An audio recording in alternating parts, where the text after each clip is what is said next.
Batwing, Chapter 25, Aylesbury's Theory. There were strangers about Cray's Folly and a sort of furtive activity, horribly suggestive. We had not pursued the circular route by the high road which would have brought us up to the lodge, but had turned aside where the swing gate opened upon a footpath into the meadows. It was the path which I had pursued upon the day of my visit to the Lavender Arms. A second private gate here gave access to the grounds at a point directly opposite the lake, and as we crossed the valley, making for the terraced lawns, I saw unfamiliar figures upon the veranda, and knew that the cumbersome processes of the law were already in motion.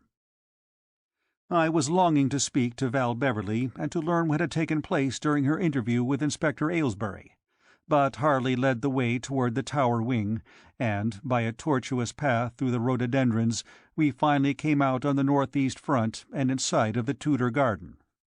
Harley crossed to the entrance, and was about to descend the steps, when the constable on duty there held out his arm.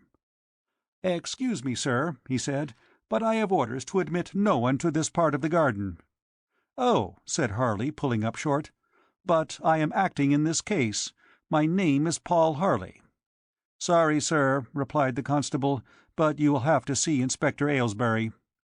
My friend uttered an impatient exclamation, but, turning aside, "Very well, constable," he muttered, "I suppose I must submit. Our friend Aylesbury," he added to me as we walked away, "would appear to be a martinet as well as a walrus. At every step, Knox, he proves himself a tragic nuisance. This means waste of priceless time." "What had you hoped to do, Harley?" "Prove my theory," he returned, "but since every moment is precious, I must move in another direction." Manuel had just opened the doors to a sepulchral-looking person who proved to be the coroner's officer, and— "Manuel," cried Harley, "tell Carter to bring the car round at once." "Yes, sir." "I haven't time to fetch my own," he explained. "Where are you off to?" "I am off to see the chief constable, Knox. Aylesbury must be superseded at whatever cost. If the chief constable fails, I shall not hesitate to go higher. I will get along to the garage. I don't expect to be more than an hour. Meanwhile, do your best to act as a buffer between Aylesbury and the women. You understand me?" "Quite," I returned shortly. "But the task may prove no light one, Harley." "It won't," he assured me, smiling grimly. "How you must regret, Knox, that we didn't go fishing." With that he was off, eager-eyed and alert. The mood of dreamy abstraction dropped like a cloak discarded. He fully realized, as I did, that his unique reputation was at stake. I wondered, as I had wondered at the guest-house, whether in undertaking to clear Colin Camber he had acted upon sheer conviction, or, embittered by the death of his client, had taken a gambler's chance. It was unlike him to do so. But now, beyond reach of that charm of manner which Colin Camber possessed, and discounting the pathetic sweetness of his girl-wife, I realized how black was the evidence against him.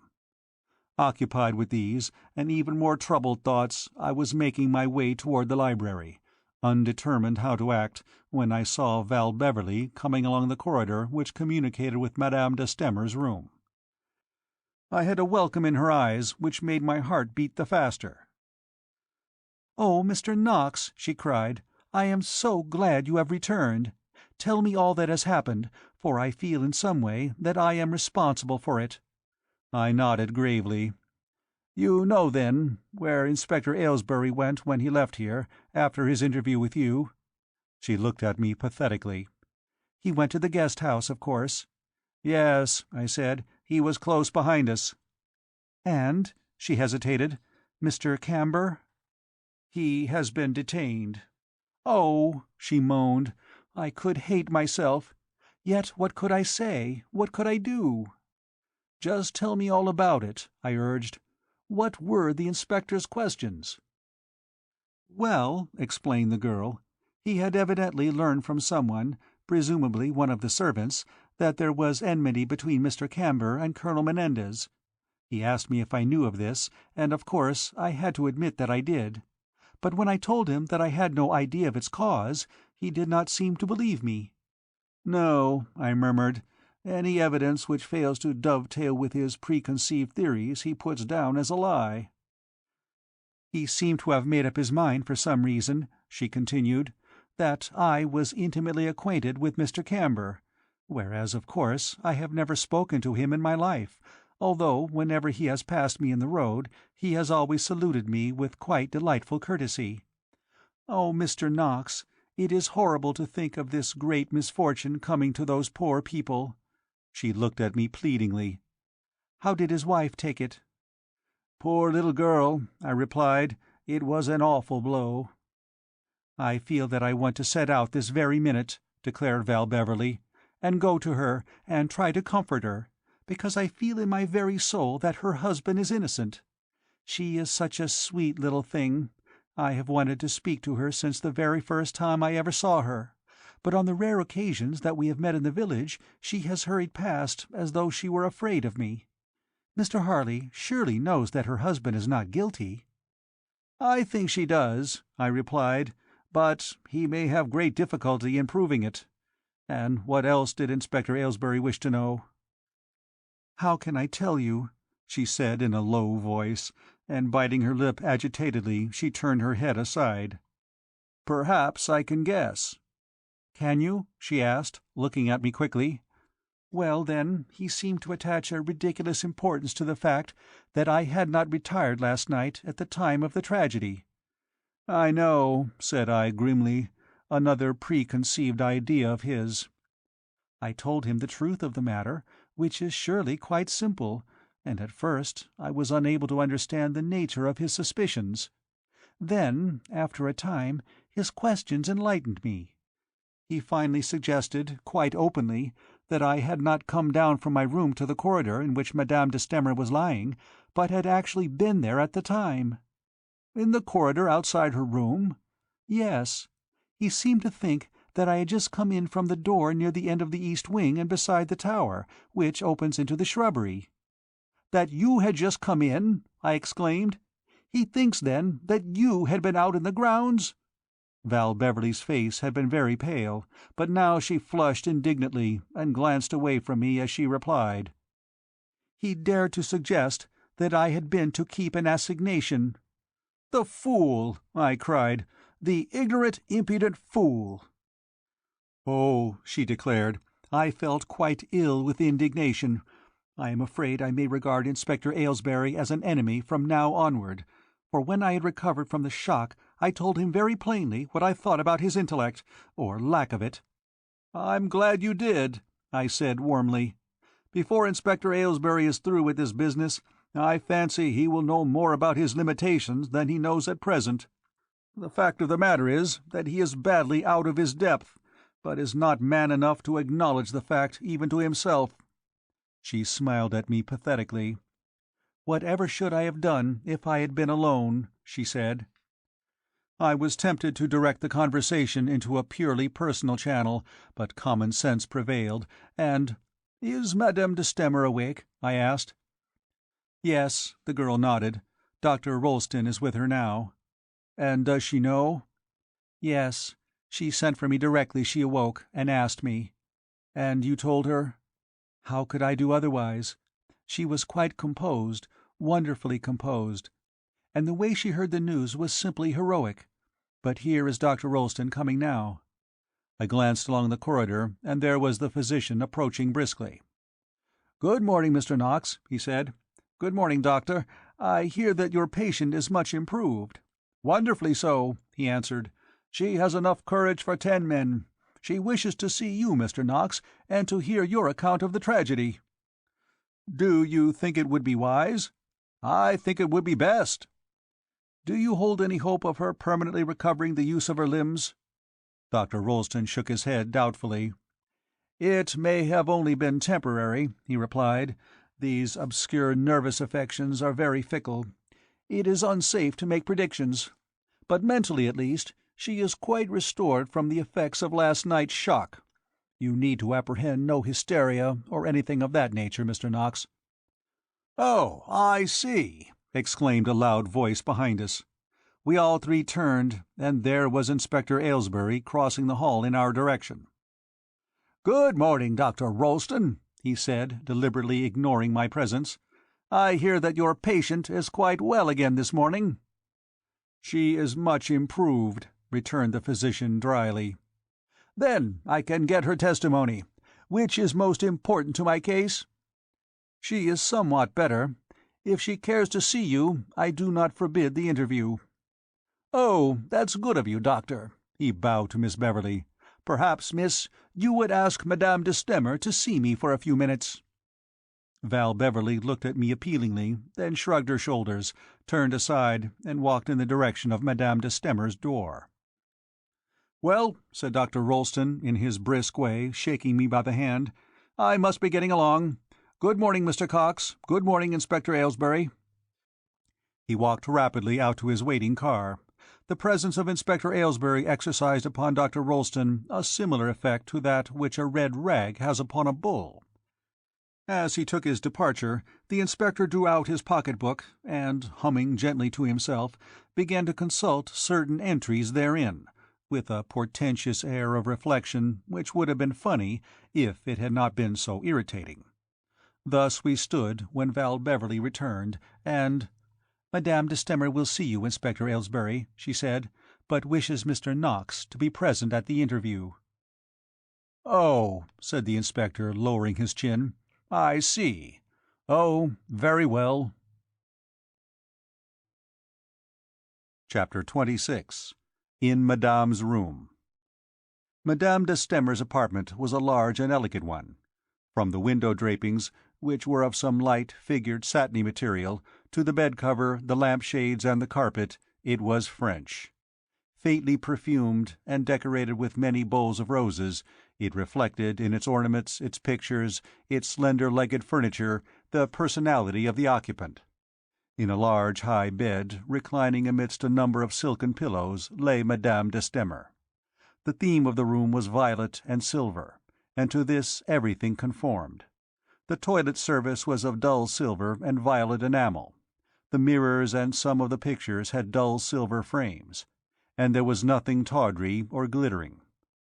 The bed itself, which I thought resembled a bed of state, was of the same dull silver, with a coverlet of delicate violet hue. But Madame's décolleté robe was trimmed with white fur, so that her hair, dressed high upon her head, seemed to be of silver too. Reclining there upon her pillows, she looked like some grande dame of that France which was swept away by the Revolution. Immediately above the dressing-table I observed a large portrait of Colonel Menendez, dressed as I had imagined he should be dressed when I had first set eyes on him, in tropical riding kit, and holding a broad-brimmed hat in his hand. A strikingly handsome, arrogant figure he made, uncannily like the Velasquez in the library. At the face of Madame de Stamer I looked long and searchingly. She had not neglected the art of the toilet. Blinds tempered the sunlight which flooded her room, but that, failing the service of rouge, Madame had been pale this morning, I perceived immediately. In some subtle way the night had changed her. Something was gone out of her face, and something come into it. I thought, and lived to remember the thought, that it was thus Marie Antoinette might have looked when they told her how the drums had rolled in the Place de la Révolution on that morning of the 21st of January. "Oh, Monsieur Knox," she said sadly, "you are there, I see. Come and sit here beside me, my friend. Val, dear, remain. Is this Inspector Aylesbury who wishes to speak to me?" The inspector, who had entered with all the confidence in the world, seemed to lose some of it in the presence of this grand lady, who was so little impressed by the dignity of his office. She waved one slender hand in the direction of a violet brocaded chair. "Sit down, Monsieur l'Inspecteur," she commanded, for it was rather a command than an invitation. Inspector Aylesbury cleared his throat and sat down. "Ah, Monsieur Knox," exclaimed Madame, turning to me with one of her rapid movements, "is your friend afraid to face me then? Does he think that he has failed? Does he think that I condemn him?" "He knows that he has failed, Madame de Stamer," I replied. but his absence is due to the fact that at this hour he is hot upon the trail of the assassin." "What?" she exclaimed. "What?" and bending forward touched my arm. "Tell me again! Tell me again!" "He is following a clue, Madame de Stamer, which he hopes will lead to the truth." "Ah, if I could believe it would lead to the truth," she said. "If I dared to believe this." "Why should it not?" She shook her head, smiling with such a resigned sadness that I averted my gaze and glanced across at Val Beverley, who was seated on the opposite side of the bed. "If you knew, if you knew—" I looked again into the tragic face, and realized that this was an older woman than the brilliant hostess I had known. She sighed, shrugged, and— "Tell me, Monsieur Knox," she continued, "it was swift and merciful, eh?" "Instantaneous," I replied in a low voice. "A good shot?" she asked, strangely. "A wonderful shot," I answered, thinking that she imposed unnecessary torture upon herself. "They say he must be taken away, Monsieur Knox, but I reply, not until I have seen him." "Madame," began Val Beverley gently. "Ah, my dear!" Madame de Stamer, without looking at the speaker, extended one hand in her direction, the fingers characteristically curled. "You do not know me. Perhaps it is a good job. You are a man, Mr. Knox, and men, especially men who write, know more of women than they know of themselves, is it not so? You will understand that I must see him again."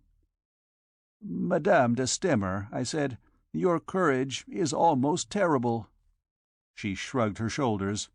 "I am not proud to be brave, my friend. The animals are brave, but many cowards are proud. Listen again. He suffered no pain, you think?" "None, Madame de Stamer." "So Dr. Royston assures me. He died in his sleep? You do not think he was awake, eh?" "Most certainly he was not awake." "It is the best way to die," she said simply. "Yet he, who was brave and who had faced death many times, would have counted it." She snapped her white fingers, glancing across the room to where Inspector Aylesbury, very subdued, sat upon the brocaded chair twirling his cap between his hands. "And now, Inspector Aylesbury," she asked, "what is it you wish me to tell you?" "Well, madame," began the inspector, and stood up, evidently in an endeavour to recover his dignity, but— "Sit down, Mr. Inspector. I beg of you to be seated," cried madame. "I will not be questioned by one who stands, and if you were to walk about, I should shriek." He resumed his seat, clearing his throat nervously.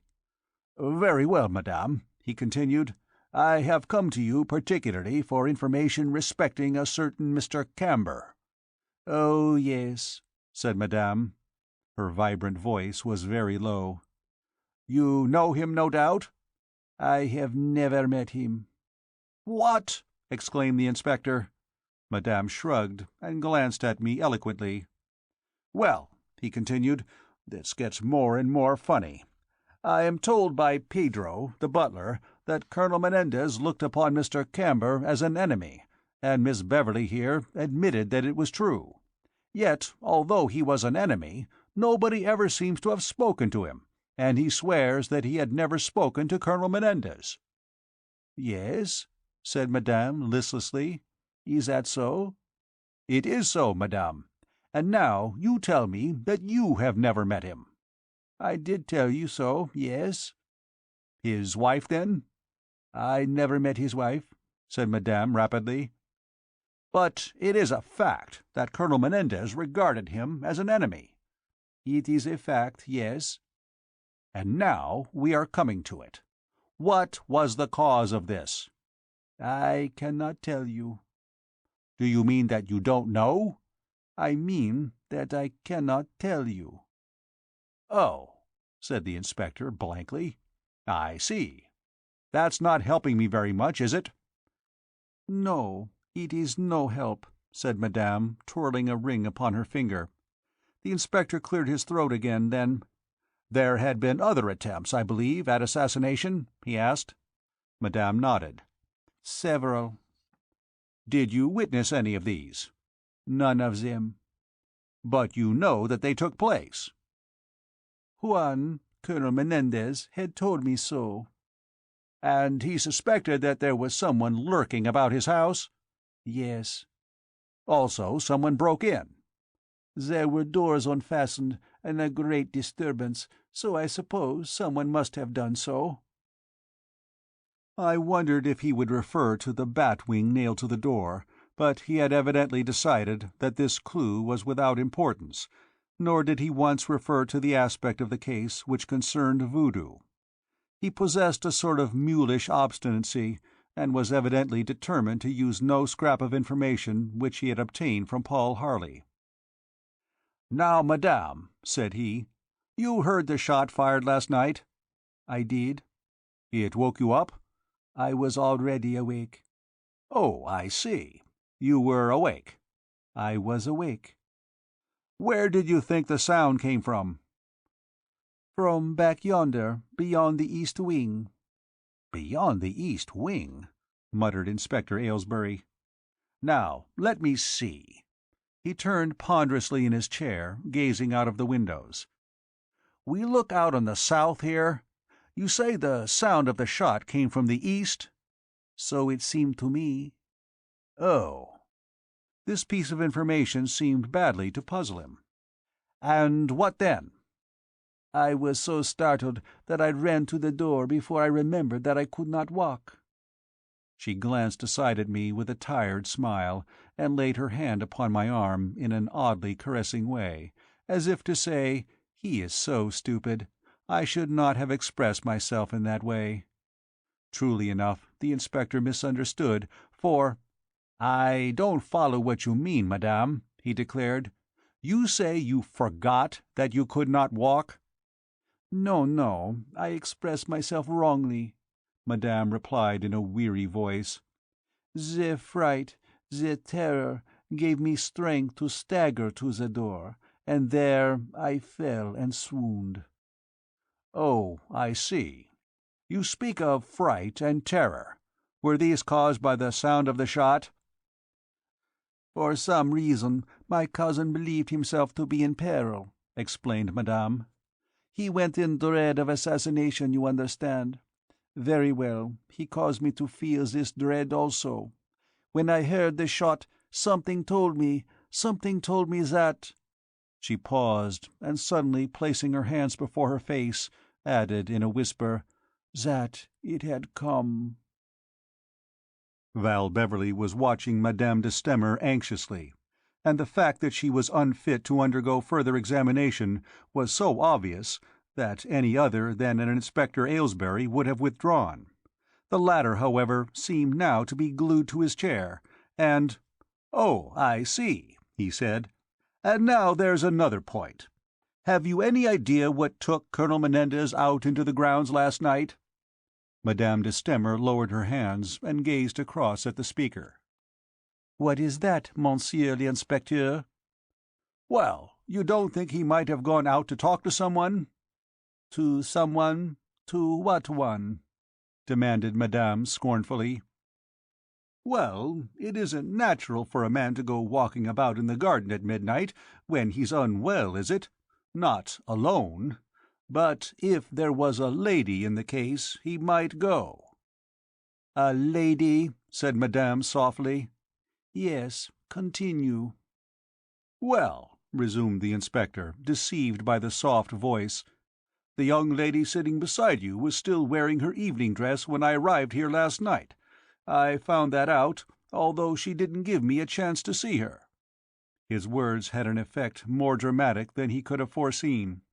Madame de Stamer threw her arm around Val Beverley and hugged her so closely to her side that the girl's curly brown head was pressed against Madame's shoulder. Thus holding her, she sat rigidly upright, her strange, still eyes glaring across the room at Inspector Aylesbury.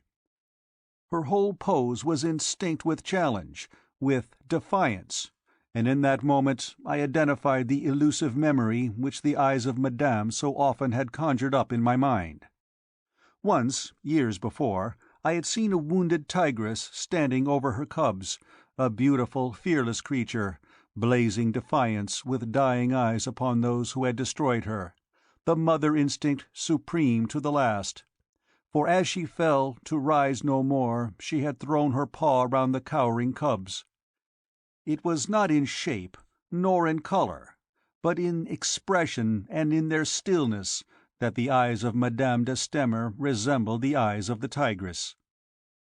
"Oh, Madame, Madame," moaned the girl, "how dare he!" "Ah!" Madame de Stamer raised her head yet higher, a royal gesture, that unmoving stare set upon the face of the discomfited Inspector Aylesbury. "Leave my apartment!" Her left hand shot out dramatically in the direction of the door, but even yet the fingers remained curled. "Stupid, gross fool!" Inspector Aylesbury stood up, his face very flushed. "I am only doing my duty, madame," he said. "Go! Go!" commanded Madame. "I insist that you go." Convulsively she held Val Beverley to her side, and although I could not see the girl's face, I knew that she was weeping. Those implacable flaming eyes followed with their stare the figure of the inspector right to the doorway, for he essayed no further speech, but retired. I also rose, and "Madame de Stamer," I said, speaking, I fear, very unnaturally, "I love your spirit." She threw back her head, smiling up at me. I shall never forget that look, nor shall I attempt to portray all which it conveyed, for I know I should fail.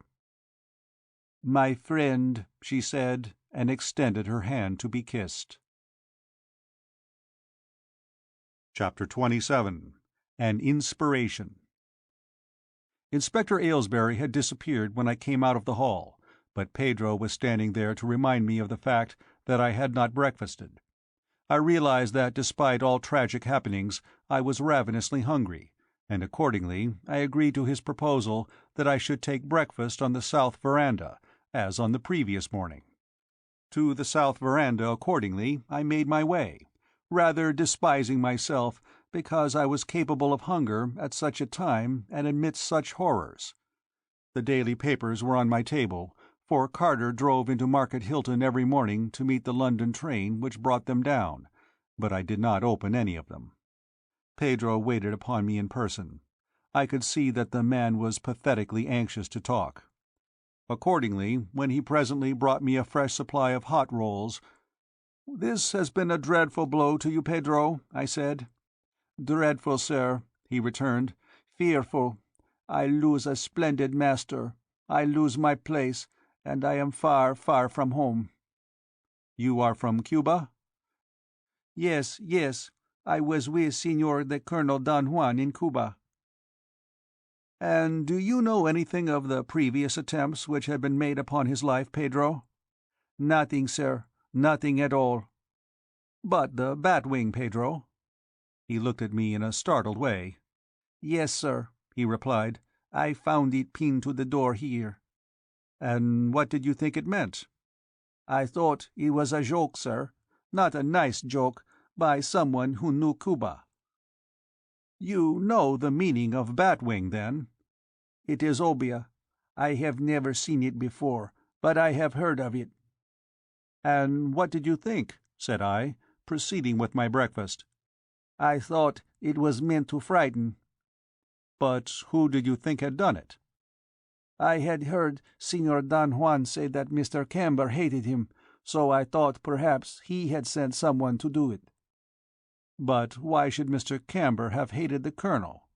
"I cannot say, sir. I wish I could tell." "Was your master popular in the West Indies?" I asked. "Well, sir—" Pedro hesitated. "Perhaps not so well liked." "No," I said. "I had gathered as much." The man withdrew, and I continued my solitary meal, listening to the song of the skylarks, and thinking how complex was human existence, compared with any other form of life beneath the sun. How to employ my time until Harley should return I knew not. Common delicacy dictated an avoidance of Val Beverley until she should have recovered from the effect of Inspector Aylesbury's gross insinuations, and I was curiously disinclined to become involved in the gloomy formalities which ensue upon a crime of violence. Nevertheless, I felt compelled to remain within call, realizing that there might be unpleasant duties which Pedro could not perform, and which must therefore devolve upon Val Beverley. I lighted my pipe and walked out onto the sloping lawn. A gardener was at work with a big syringe, destroying a patch of weeds which had appeared in one corner of the velvet turf. He looked up in a sort of startled way as I passed, bidding me good morning, and then resuming his task. I thought that this man's activities were symbolic of the way of the world, in whose eternal progression one poor human life counts as nothing. Presently I came in sight of that door which opened into the rhododendron shrubbery, the door by which Colonel Menendez had come out to meet his death. His bedroom was directly above, and as I picked my way through the closely growing bushes, which at an earlier time I had thought to be impassable, I paused in the very shadow of the tower, and glanced back and upward. I could see the windows of the little smoke-room in which we had held our last interview with Menendez, and I thought of the shadow which Harley had seen upon the blind. I was unable to disguise from myself the fact that when Inspector Aylesbury should learn of this occurrence, as presently he must do, it would give new vigour to his ridiculous and unpleasant suspicions. I passed on, and, considering the matter impartially, found myself faced by the questions, who was the shadow which Harley had seen upon the blind, and with what purpose did Colonel Menendez leave the house at midnight? Somnambulism might solve the second riddle, but to the first I could find no answer acceptable to my reason. And now, pursuing my aimless way, I presently came in sight of a gable of the guest-house. I could obtain a glimpse of the hut which had once been Cullen Camber's workroom. The window, through which Paul Harley had stared so intently, possessed sliding panes. These were closed, and a ray of sunlight striking upon the glass produced, because of an over-leaning branch which crossed the top of the window, an effect like that of a giant eye glittering evilly through the trees. I could see a constable moving about in the garden. Ever and anon the sun shone upon the buttons of his tunic. By such steps my thoughts led me on to the pathetic figure of Isola Camber. Save for the faithful Ah Tsong, she was alone in that house to which tragedy had come unbidden, unforeseen. I doubted if she had a woman friend in all the countryside. Doubtless, I reflected, the old housekeeper to whom she had referred would return as speedily as possible, but pending the arrival of someone to whom she could confide all her sorrows, I found it almost impossible to contemplate the loneliness of the tragic little figure. Such was my mental state, and my thoughts were all of compassion, when suddenly, like a lurid light, an inspiration came to me. I had passed out from the shadow of the tower, and was walking in the direction of the sentinel yews, when this idea, dreadfully complete, leapt to my mind. I pulled up short, as though hindered by a palpable barrier. Vague musings, evanescent theories, vanished like smoke, and a ghastly, consistent theory of the crime unrolled itself before me, with all the cold logic of truth. "My God!" I groaned aloud. "I see it all! I see it all!" End of chapter 27.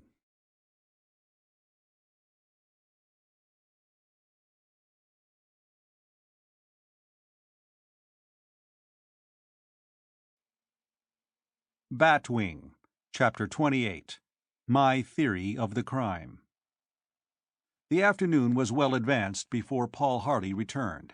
So deep was my conviction that I had hit upon the truth, and so well did my theory stand every test which I could apply to it, that I felt disinclined for conversation with anyone concerned in the tragedy until I should have submitted the matter to the keen analysis of Harley.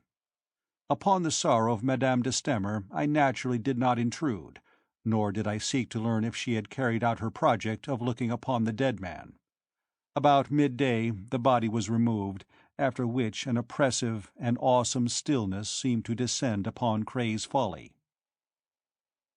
Inspector Aylesbury had not returned from his investigations at the guest-house, and, learning that Miss Beverley was remaining with Madame de Stamer, I declined to face the ordeal of a solitary luncheon in the dining-room, and merely ate a few sandwiches, walking over to the Lavender Arms for a glass of Mrs. Wooton's excellent ale. Here I found the bar-parlour full of local customers, and although a heated discussion was in progress as I opened the door, silence fell upon my appearance. Mrs. Wooton greeted me sadly. "Ah, sir," she said, as she placed a mug before me, "of course you've heard." "I have, madam," I replied, perceiving that she did not know me to be a guest at Cray's Folly. "Well, well," she shook her head, "it had to come, with all these foreign folk about." She retired to some sanctum at the rear of the bar, and I drank my beer amid one of those silences which sometimes descend upon such a gathering when a stranger appears in its midst. Not until I moved to depart was this silence broken. Then, "Ah, well," said an old fellow, evidently a farm-hand, "we know now why he was priming hisself with the drink, we do." "Aye," came a growling chorus. I came out of the Lavender Arms full of a knowledge that so far as Mid-Hatton was concerned, Cullen Camber was already found guilty. I had hoped to see something of Val Beverley on my return, but she remained closeted with Madame de Stamer, and I was left in loneliness to pursue my own reflections, and to perfect that theory which had presented itself to my mind. In Harley's absence, I had taken it upon myself to give an order to Pedro to the effect that no reporters were to be admitted, and in this I had done well. So quickly does evil news fly that, between midday and the hour of Harley's return, no fewer than 5 reporters, I believe, presented themselves at Cray's Folly. Some of the more persistent continued to haunt the neighbourhood, and I had withdrawn to the deserted library in order to avoid observation, when I heard a car draw up in the courtyard, and a moment later heard Harley asking for me. I hurried out to meet him, and as I appeared at the door of the library, "Hello, Knox," he called, running up the steps. "Any developments?" "No actual development," I replied, "except that several members of the press have been here." "You told them nothing?" he asked eagerly. "No, they were not admitted." "Good, good," he muttered.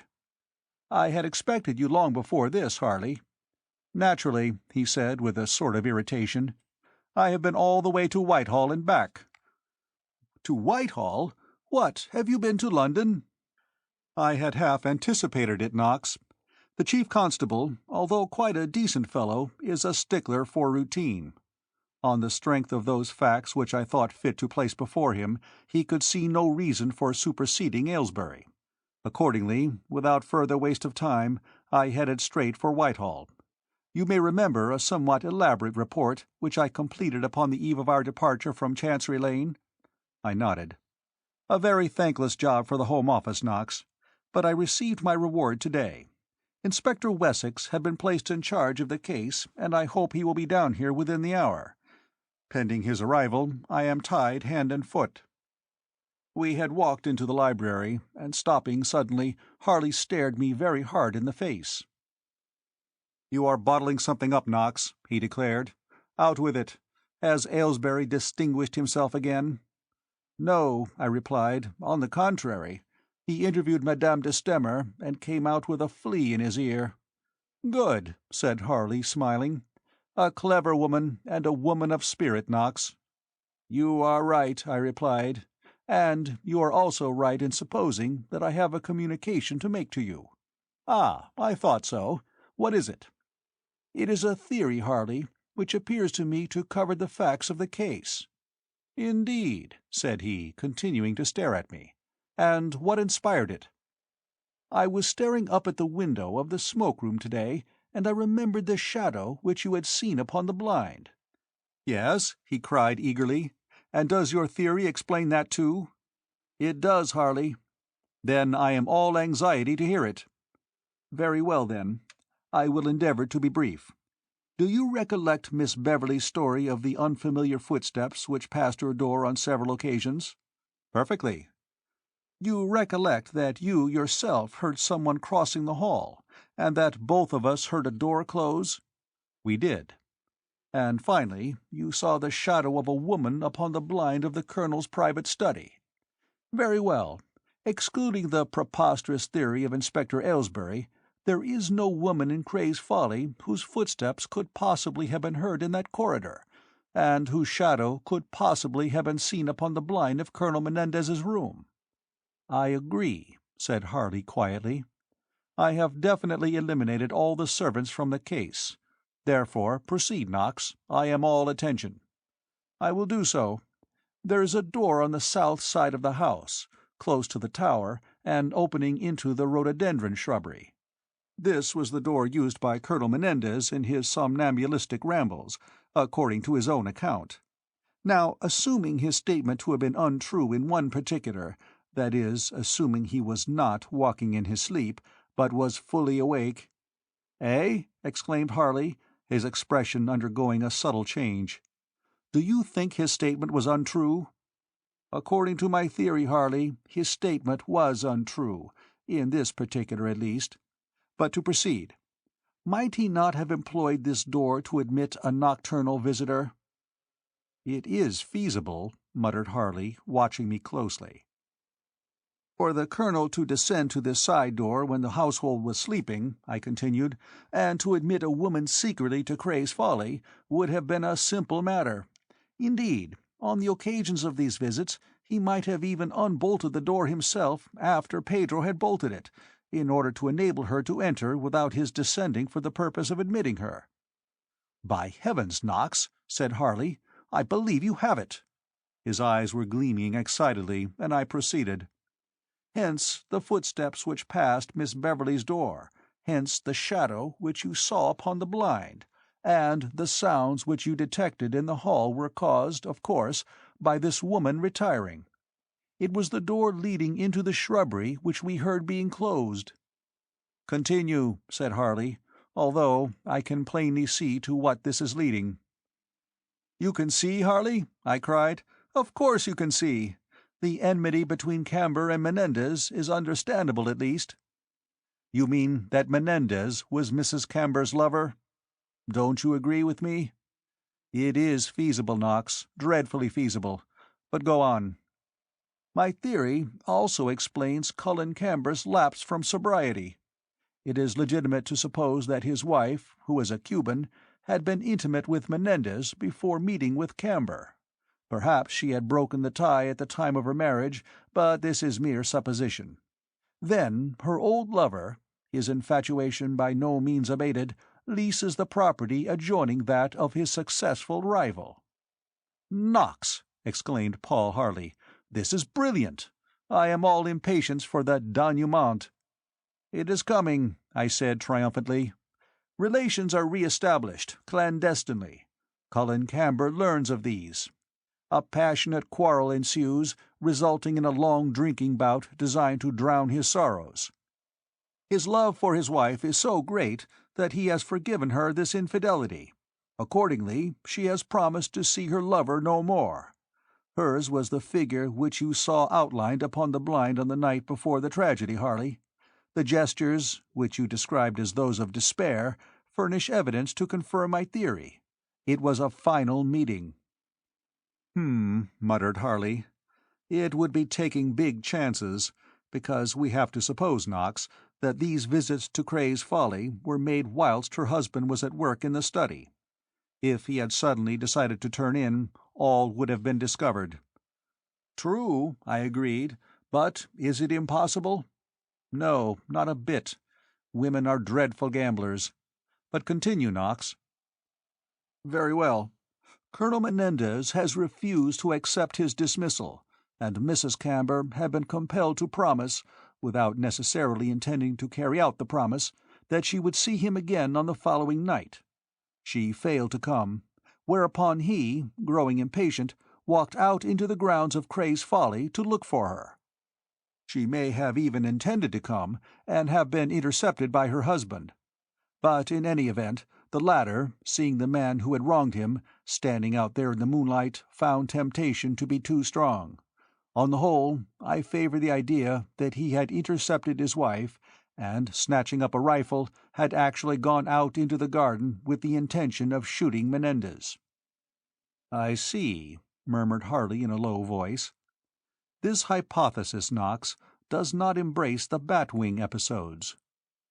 "If Menendez has lied upon one point," I returned, "it is permissible to suppose that his entire story was merely a tissue of falsehood." "I see. But why did he bring me to Cray's Folly?" "Don't you understand, Harley?" I cried excitedly. "He really feared for his life, since he knew that Camber had discovered the intrigue." Paul Harley heaved a long sigh. "I must congratulate you, Knox," he said gravely, "upon a really splendid contribution to my case. In several particulars I find myself nearer to the truth. But the definite establishment or shattering of your theory rests upon one thing." "What's that?" I asked. "You are surely not thinking of the Batwing nailed upon the door?" "Not at all," he replied. "I am thinking of the 7th yew tree from the northeast corner of the Tudor garden." Chapter 29. A Lee Enfield Rifle. What reply I should have offered to this astonishing remark I cannot say, but at that moment the library door burst open unceremoniously, and outlined against the warmly illuminated hall, where sunlight poured down through the dome, I beheld the figure of Inspector Aylesbury.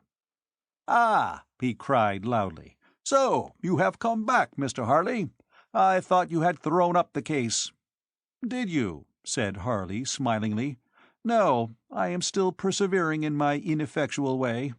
"Oh, I see. And have you quite convinced yourself that Colin Camber is innocent?" "In one or two particulars my evidence remains incomplete." "Oh, in one or two particulars, eh? But generally speaking, you don't doubt his innocence?" "I don't doubt it for a moment." Harley's words surprised me. I recognized, of course, that he might merely be bluffing the inspector, but it was totally alien to his character to score a rhetorical success at the expense of what he knew to be the truth. And so sure was I of the accuracy of my deductions that I no longer doubted Colin Camber to be the guilty man. "At any rate," continued the inspector, "he is in detention, and likely to remain there. If you are going to defend him at the assizes, I don't envy you your job, Mr. Harley." He was blatantly triumphant, so that the fact was evident enough that he had obtained some further piece of evidence which he regarded as conclusive. "I have detained the man Ah Tsong as well," he went on. "He was an accomplice of your innocent friend, Mr. Harley." "Was he really?" murmured Harley. "Finally," continued the inspector, "I have only to satisfy myself regarding the person who lured Colonel Menendez out into the grounds last night to have my case complete." I turned aside, unable to trust myself, but Harley remarked quite coolly, "Your industry is admirable, Inspector Aylesbury, but I seem to perceive that you have made a very important discovery of some kind." "Ah, you have got wind of it, have you?" "I have no information on the point," replied Harley, "but your manner urges me to suggest that perhaps success has crowned your efforts." "It has," replied the inspector. "I am a man that doesn't do things by halves. I didn't content myself with just staring out of the window of that little hut in the grounds of the guest-house like you did, Mr. Harley, and saying twice one are two. I looked at every book on the shelves, and at every page of those books." "You must have materially added to your information." "Ah, very likely. But my inquiries didn't stop there. I had the floor up." "The floor of the hut?"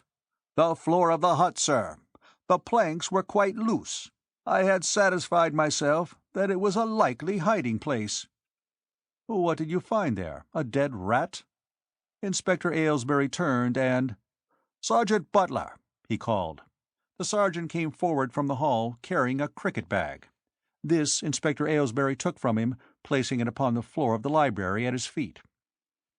"Now, sir," said he, "I borrowed this bag in which to bring the evidence away, the hanging evidence which I discovered beneath the floor of the hut."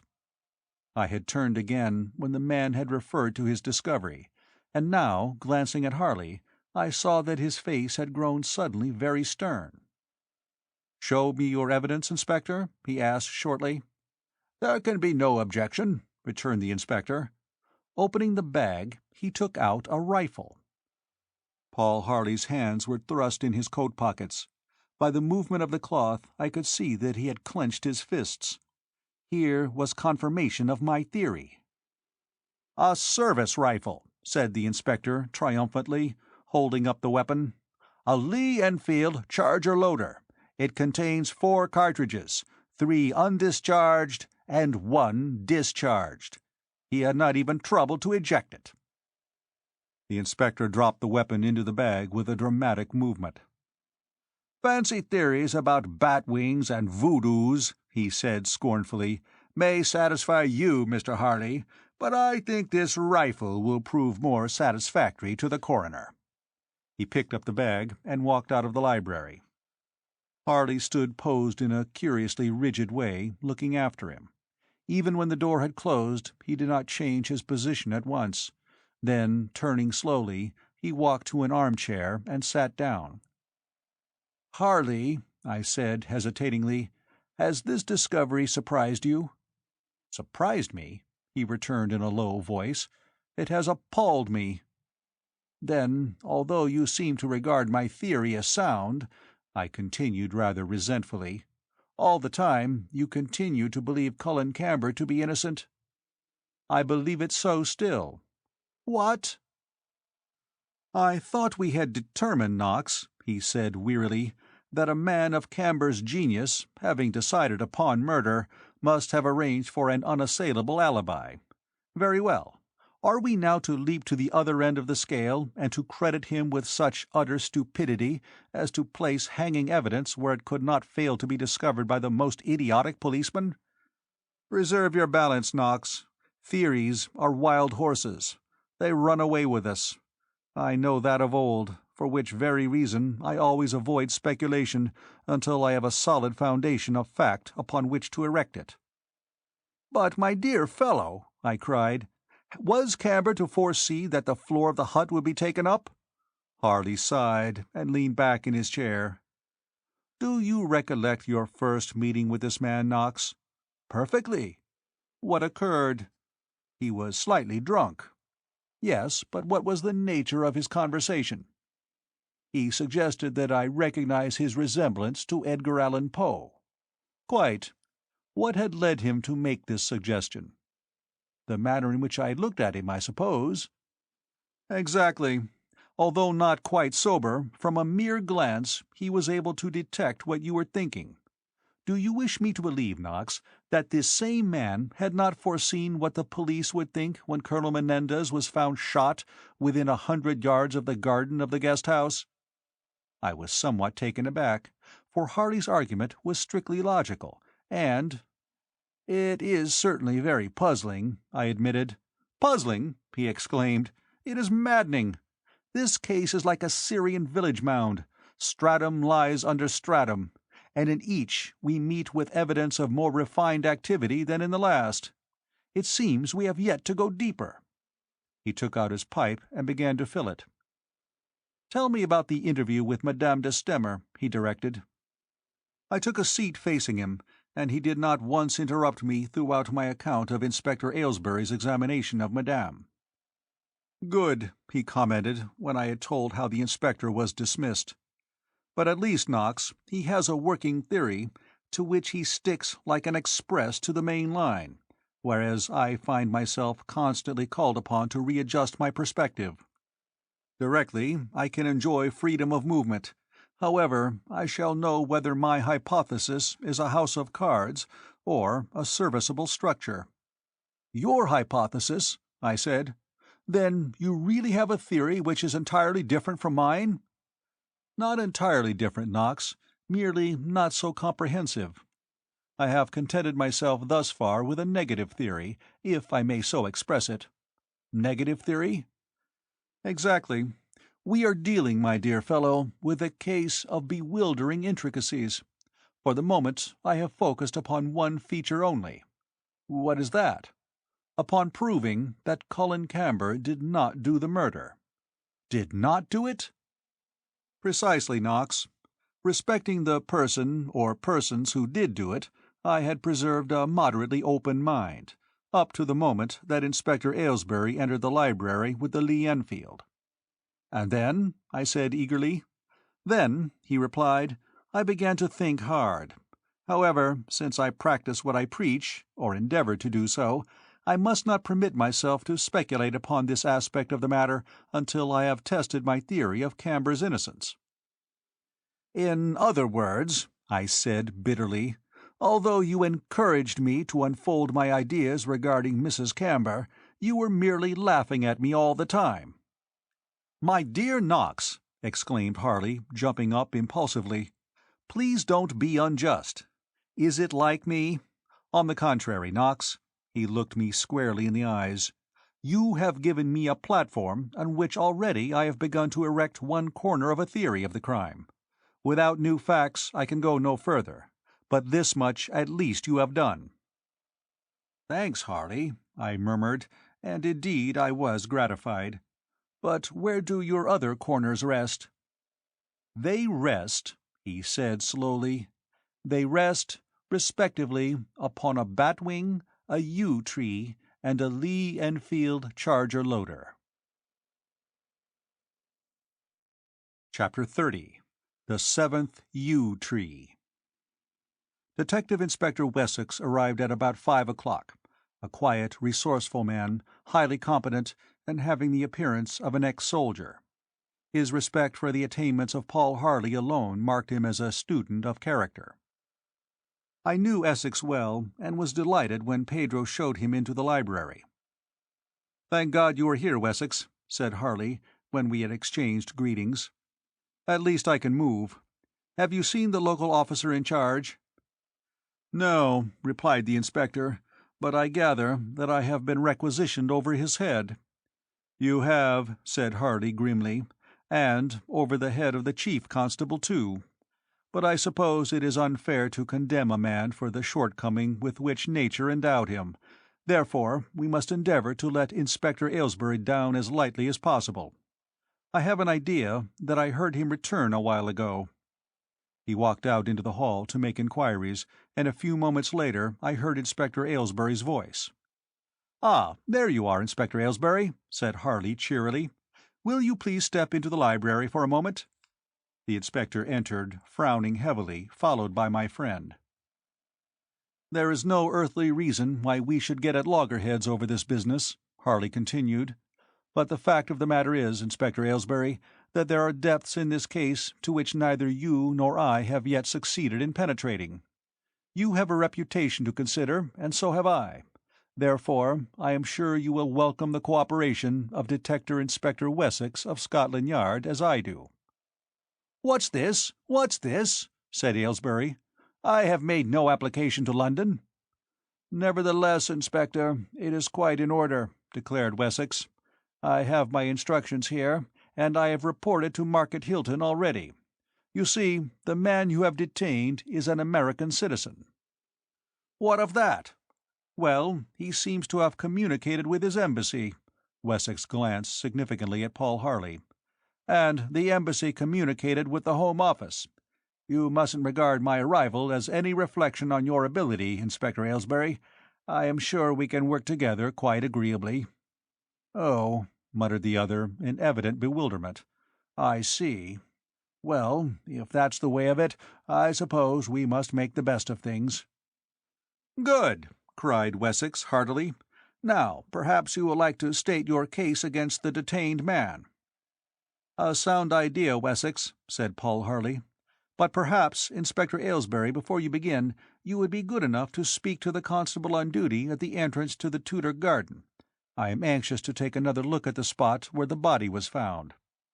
Inspector Aylesbury took out his handkerchief and blew his nose loudly, continuing throughout the operation to glare at Paul Harley, and finally, "You are wasting your time, Mr. Harley," he declared, "as Detective Inspector Wessex will be the first to admit when I have given him the facts of my case. Nevertheless, if you want to examine the garden, do so by all means." He turned without another word and stamped out of the library, across the hall, and into the courtyard. "I will join you again in a few minutes, Wessex," said Paul Harley, following. "Very good, Mr. Harley," Wessex answered. "I know you wouldn't have had me down if the case had been as simple as he seems to think it is." I joined Harley, and we walked together up the gravelled path, meeting Inspector Aylesbury and the constable returning. "Go ahead, Mr. Harley," cried the inspector. "If you can find any stronger evidence than the rifle, I shall be glad to take a look at it." Harley nodded good-humouredly, and together we descended the steps to the sunken garden.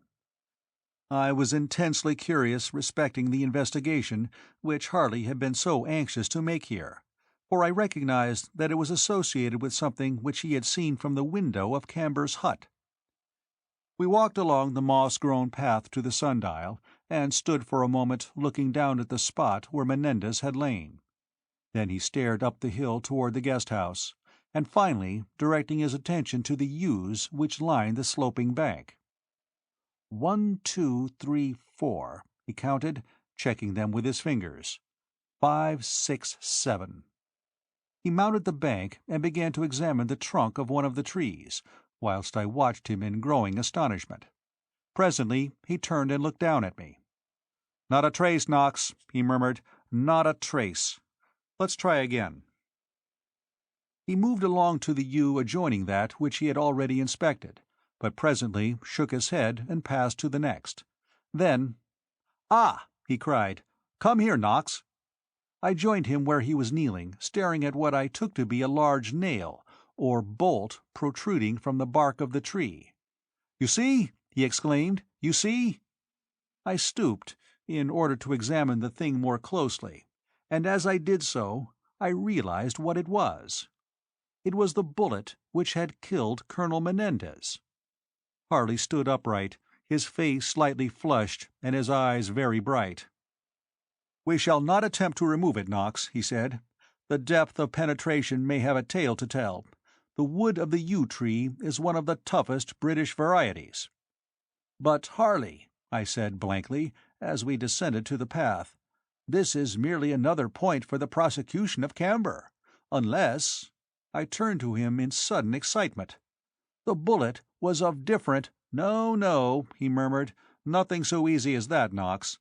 The bullet was fired from a Lee Enfield beyond doubt." I stared at him uncomprehendingly.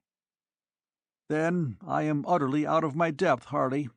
It appears to me that the case against Camber is finally and fatally complete. Only the motive remains to be discovered, and I flatter myself that I have already detected this." "I am certainly inclined to think," admitted Harley, "that there is a good deal in your theory." "Then, Harley," I said in bewilderment, "you do believe that Camber committed the murder?" "On the contrary," he replied, "I am certain that he did not." I stood quite still. "You are certain—" I began.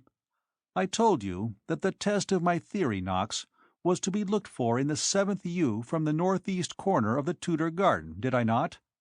"You did, and it is there, a bullet fired from a Lee Enfield rifle.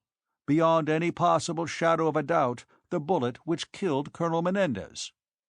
"Beyond any possible shadow of doubt, as you say, Knox, the bullet which killed Colonel Menendez. Therefore Camber is guilty?" "On the contrary, therefore Camber is innocent." "What?" "You are persistently overlooking one little point, Knox," said Harley, mounting the steps onto the gravel path. "I spoke of the 7th yew tree from the northeast corner of the garden." "Well?" "Well, my dear fellow, surely you observed that the bullet was embedded in the 9th?" I was still groping for the significance of this point when, recrossing the hall, we entered the library again, to find Inspector Aylesbury posed squarely before the mantelpiece, stating his case to Wessex. "You see," he was saying, in his most oratorical manner as we entered, "every little detail fits perfectly into place. For instance, I find that a woman, called Mrs. Powys, who for the past 2 years had acted as housekeeper at the guest-house and never taken a holiday, was sent away recently to her married daughter in London. See what that means? Her room is at the back of the house, and her evidence would have been fatal. Ah Tsong, of course, is a liar. I made up my mind about that the moment I clapped eyes on him. Mrs. Camber is the only innocent party. She was asleep in the front of the house when the shot was fired, and I believe her when she says that she cannot swear to the matter of distance." "A very interesting case, Inspector," said Wessex, glancing at Harley. "I have not examined the body yet, but I understand that it was a clean wound through the head." "The bullet entered the juncture of the nasal and frontal bones," explained Harley rapidly, "and it came out between the base of the occipital and first cervical. Without going into unpleasant surgical details, the wound was a perfectly straight one. There was no ricochet." "I understand that a regulation rifle was used?" "Yes," said Inspector Aylesbury. "We have it." "And at what range did you say, Inspector?" "Roughly 100 yards." "Possibly less," murmured Harley. "100 yards or less," said Wessex musingly. "And the obstruction met with in the case of a man shot in that way would be—" he looked towards Paul Harley. "Less than if the bullet had struck the skull higher up," was the reply. "It passed clean through." "Therefore," continued Wessex, "I am waiting to hear, Inspector, where you found the bullet lodged." "Eh?" said the inspector, and he slowly turned his prominent eyes in Harley's direction. "Oh, I see. That's why you wanted to examine the Tudor garden, is it?" "Exactly," replied Harley. The face of Inspector Aylesbury grew very red. "I had deferred looking for the bullet," he explained, "as the case was already as clear as daylight. Probably Mr. Harley has discovered it." "I have," said Harley shortly. "Is it the regulation bullet?" asked Wessex. "It is. I found it embedded in one of the yew trees." "There you are!" exclaimed Aylesbury. "There isn't the ghost of a doubt." Wessex looked at Harley in undisguised perplexity. "I must say, Mr. Harley," he admitted, "that I have never met with a clearer case." "Neither have I," agreed Harley cheerfully. "I am going to ask Inspector Aylesbury to return here after nightfall. There is a little experiment which I should like to make, and which would definitely establish my case." "Your case?" said Aylesbury. "My case, yes." "You're not going to tell me that you still persist in believing Camber to be innocent?" "Not at all. I am merely going to ask you to return at nightfall to assist me in this minor investigation." "If you ask my opinion," said the inspector, "no further evidence is needed." "I don't agree with you," replied Harley quietly. "Whatever your own ideas upon the subject may be, I, personally, have not yet discovered one single piece of convincing evidence for the prosecution of Camber." "What!" exclaimed Aylesbury, and even Detective Inspector Wessex stared at the speaker incredulously. "My dear Inspector Aylesbury," concluded Harley, "when you have witnessed the experiment which I propose to make this evening, you will realize, as I have already realized, that we are faced by a tremendous task." "What tremendous task?" "The task of discovering who shot Colonel Menendez." End of Chapter 30.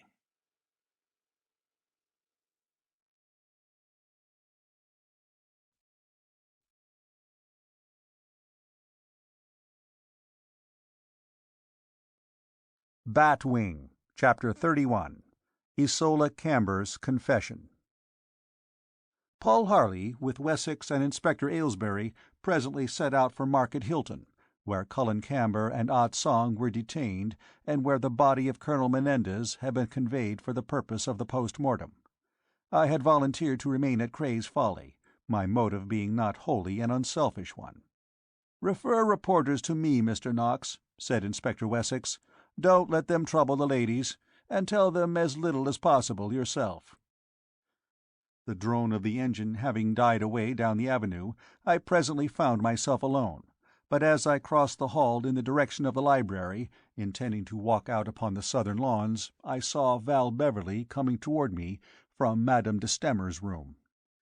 She remained rather pale, but smiled at me courageously. "Have they all gone, Mr. Knox?" she asked. "I have really been hiding. I suppose you knew." "I suspected it," I said, smiling. "Yes, they are all gone. How is Madame de Stamer now?"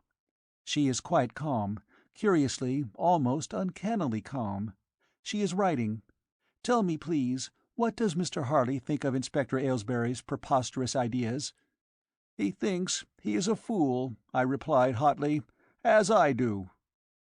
"But whatever will happen if he persists in dragging me into this horrible case?" "He will not drag you into it," I said quietly.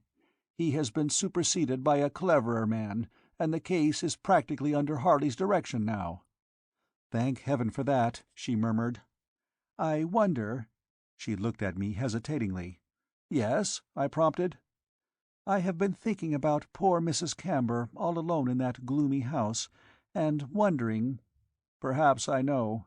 You are going to visit her?" Val Beverley nodded, watching me. "Can you leave Madame de Stamer with safety?"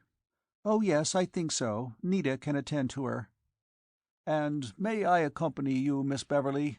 For more reasons than one, I too should like to call upon Mrs. Camber."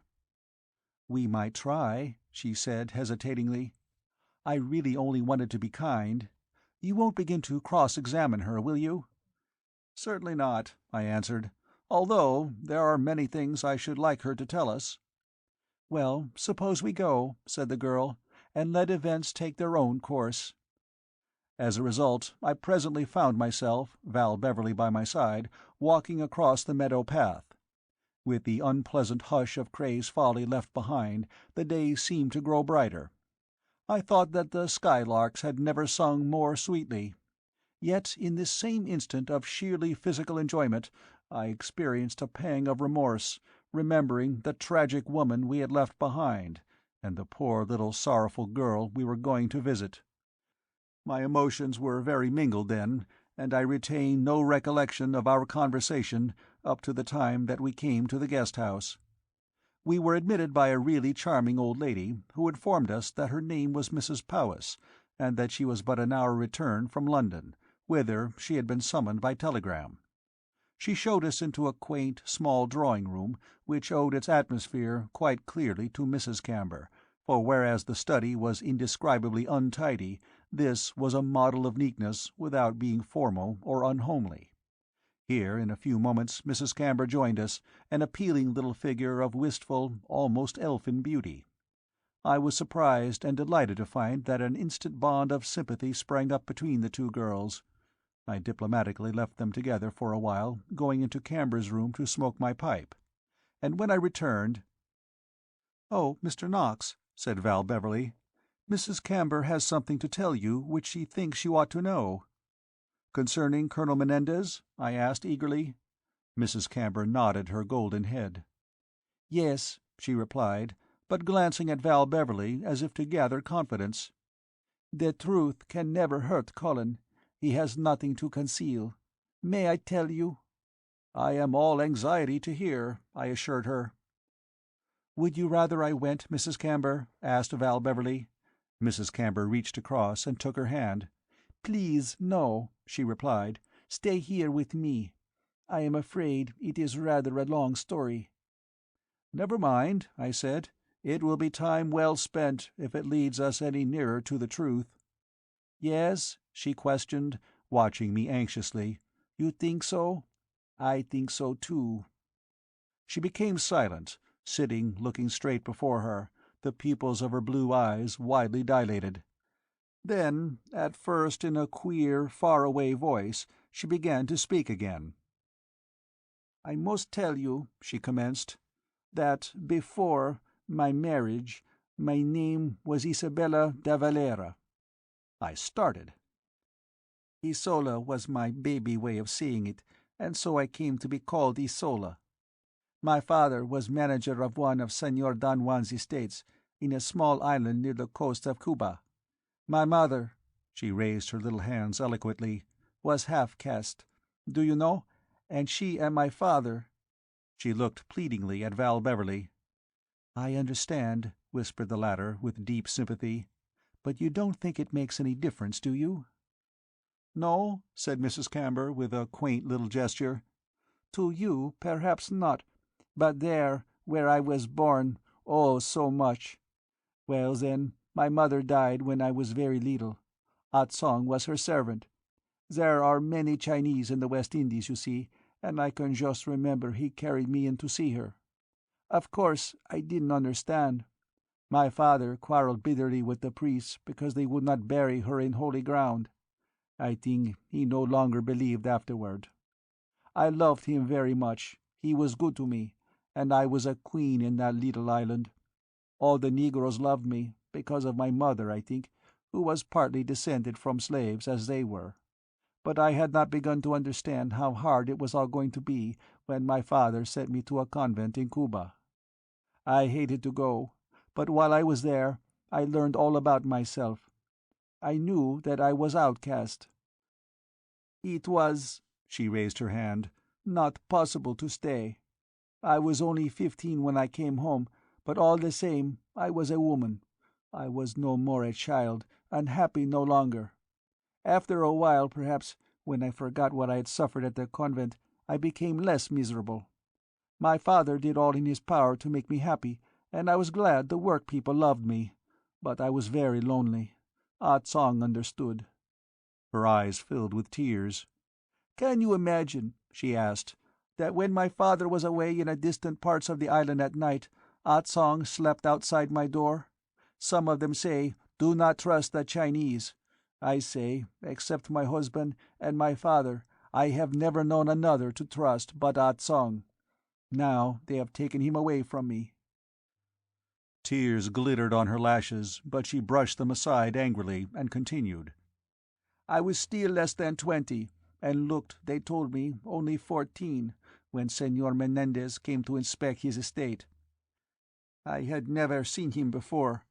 There had been a rising in the island in the year after I was born, and he had only just escaped with his life. He was hated. People called him Devil Menendez. Especially no woman was safe from him, and in the old days, when his power had been great, he had used it for wickedness. My father was afraid when he heard he was coming. He would have sent me away, but before it could be arranged, Senor the Colonel arrived. He had in his company a French lady. I thought her very beautiful and elegant. It was Madame de Stamer. It was only 4 years ago, a little more, but her hair was dark brown. She was splendidly dressed, and such a wonderful horsewoman. The first time I saw her, I felt as they had made me feel at the convent. I wanted to hide from her. She was so grand a lady, and I came from slaves." She paused hesitatingly and stared down at her own tiny feet. "Pardon me interrupting you, Mrs. Camber," I said, "but can you tell me in what way these two are related?" She looked up with her naive smile. "I can tell you, yes. A cousin of Senor Menendez married a sister of Madame de Stamer." "Good heavens!" I exclaimed. "A very remote kinship." "It was in this way they met, in Paris, I think, and," she raised her hands expressively, "she came with him to the West Indies, although it was during the Great War. I think she loved him more than her soul, and me, she hated. As Senor Menendez dismounted from his horse in front of the house, he saw me." She sighed and ceased speaking again. Then, "That very night," she continued, "he began, do you know? I was trying to escape from him when Madame de Stamer found us. She called me a shameful name, and my father, who heard it, ordered her out of the house. Senor Menendez spoke sharply, and my father struck him." she paused once more, biting her lip agitatedly, but presently proceeded. Do you know what they are like, the Spanish, when their blood is hot? Senor Menendez had the revolver, but my father knocked it from his grasp. Then they fought with their bare hands. I was too frightened even to cry out. It was all a horrible dream. What Madame de Stemmer did, I do not know. I could see nothing but two figures twined together on the floor. At least one of them arose. I saw it was my father, and I remember no more." She was almost overcome by her tragic recollections, but presently, with a wonderful courage, which, together with her daintiness of form, spoke eloquently of good blood on one side at any rate, continued to speak. "My father found we must go to Cuba to make arrangements for the future. Of course, our life there was finished. Ah Tsong stayed with me. You have heard how it used to be in those islands in the old days, but now you think it is so different. I used to think it was different, too. On the first night, my father was away. Ah Tsong, who had gone out, was so long returning, I became afraid. Then a strange Negro came with news that he had been taken ill with cholera, and was lying at a place not far from the house. I forgot my fears, and hurried off with these men. Ah!" She laughed wildly. "I do not know I should never return, and I did not know I should never see my father again. To you this must seem all wild and strange, because there is a law in England. There is a law in Cuba, too, but in some of those little islands the only law is the law of the strongest." She raised her hands to her face, and there was silence for a while. "Of course it was a trap," she presently continued. "I was taken to an island called El Manas, which belonged to Senor Menendez, and where he had a house. This he could do, but—" She threw back her head proudly. "My spirit he could not break. Lots and lots of money would be mine, and estates of my own. But one thing about him I must tell. He never showed me violence. For 1, 2, 3 weeks I stayed a prisoner in his house. All the servants were faithful to him, and I could not find a friend among them. Although quite innocent, I was ruined, do you know?" She raised her eyes pathetically to Val Beverley. "I thought my heart was broken, for something told me my father was dead. This was true." "What?" I exclaimed. "You don't mean—" I don't know," she answered brokenly. "He died on his way to Havana. They said it was an accident. Well, at least Senor Menendez offered me marriage. I thought if I agreed, it would give me my freedom, and I could run away and find Ah Tsong."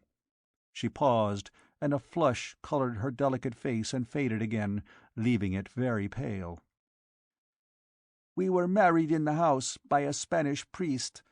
Oh," she raised her hands pathetically, "do you know what a woman is like? My spirit was not broken still, but crushed. I had now nothing but kindness and gifts.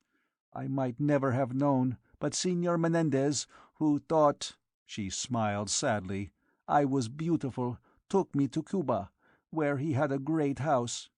Please remember, please," she pleaded, "before you judge of me, that I was so young and had never known love, except the love of my father. I did not even dream then his death was not an accident. I was proud of my jewels and fine dresses, but I began to notice that Juan did not present any of his friends to me. We went about, but to strange places, never to visit people of his own kind, and none came to visit us. Then one night I heard someone on the balcony of my room. I was so frightened I could not cry out. It was good I was like that, for the curtain was pulled open and Ah Tsong came in." She clutched convulsively at the arms of her chair. "He told me," she said in a very low voice. Then, looking up pitifully, "Do you know," she asked in her quaint way, "it was a mock marriage. He had done it and thought no shame, because it was so with my mother. Oh!" Her beautiful eyes flashed, and for the first time since I had met Isola Camber I saw the real Spanish spirit of the woman leap to life. "He did not know me. Perhaps I did not know myself. That night, with no money, without a ring, a piece of lace, a peseta, anything that had belonged to him, I went with Ah Tsong. We made our way to a half-sister of my father's who lived in Puerto Principe, and at first she would not have me. I was talked about, she said, in all the islands. She told me of my poor father. She told me I had dragged the name of de Valera in the dirt. At last I made her understand that what everyone else had known, I had never even dreamed of. She looked up wistfully, as if thinking that we might doubt her. "Do you know?" she whispered. "I know. Oh, I know," said Val Beverley. I loved her for the sympathy in her voice and in her eyes. "It is very, very brave of you to tell us this, Mrs. Camber." "Yes, do you think so?" asked the girl simply. "What does it matter if it can help Cullen?" "This aunt of mine," she presently continued, "was a poor woman, and it was while I was hiding in her house, because spies of Senor Menendez were searching for me, that I met my husband. He was studying in Cuba the strange things he writes about, you see. And before I knew what had happened, I found I loved him more than all else in the world. It is so wonderful, that feeling," she said, looking across at Val Beverley. "Do you know?" The girl flushed deeply and lowered her eyes, but made no reply. "Because you are a woman, too, you will perhaps understand," she resumed. "I did not tell him. I did not dare to tell him at first. I was so madly happy I had no courage to speak. But when," her voice sank lower and lower, "he asked me to marry him, I told him. Nothing he could ever do would change my love for him now, because he forgave me and made me his wife." I feared that at last she was going to break down, for her voice became very tremulous, and tears leapt again into her eyes. She conquered her emotion, however, and went on. "We crossed over to the States, and Cullen's family, who had heard of his marriage, some friend of Senor Menendez had told them, would not know us. It meant that Cullen, who would have been a rich man, was very poor. It made no difference. He was splendid, and I was so happy it was all like a dream. He made me forget I was to blame for his troubles. Then we were in Washington, and I saw Senor Menendez in the hotel. Oh, my heart stopped beating. For me, it was like the end of everything. I knew he was following me.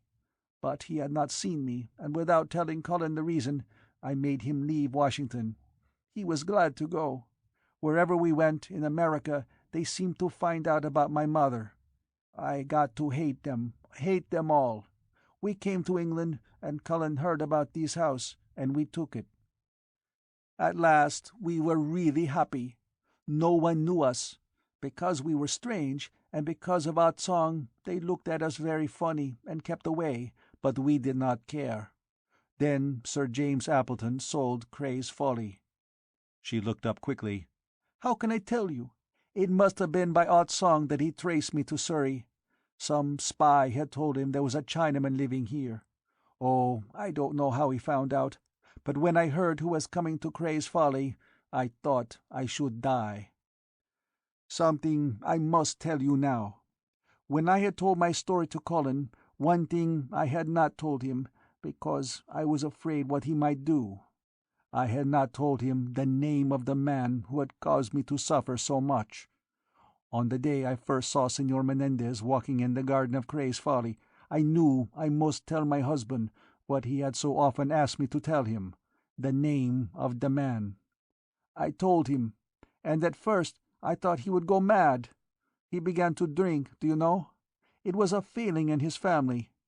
But because I knew, I forgave him, and hoped, always hoped, that he would stop. He promised to do so.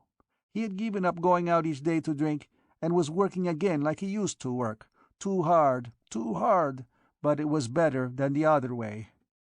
She stopped speaking, and suddenly, before I could divine her intention, dropped upon her knees, and raised her clasped hands to me.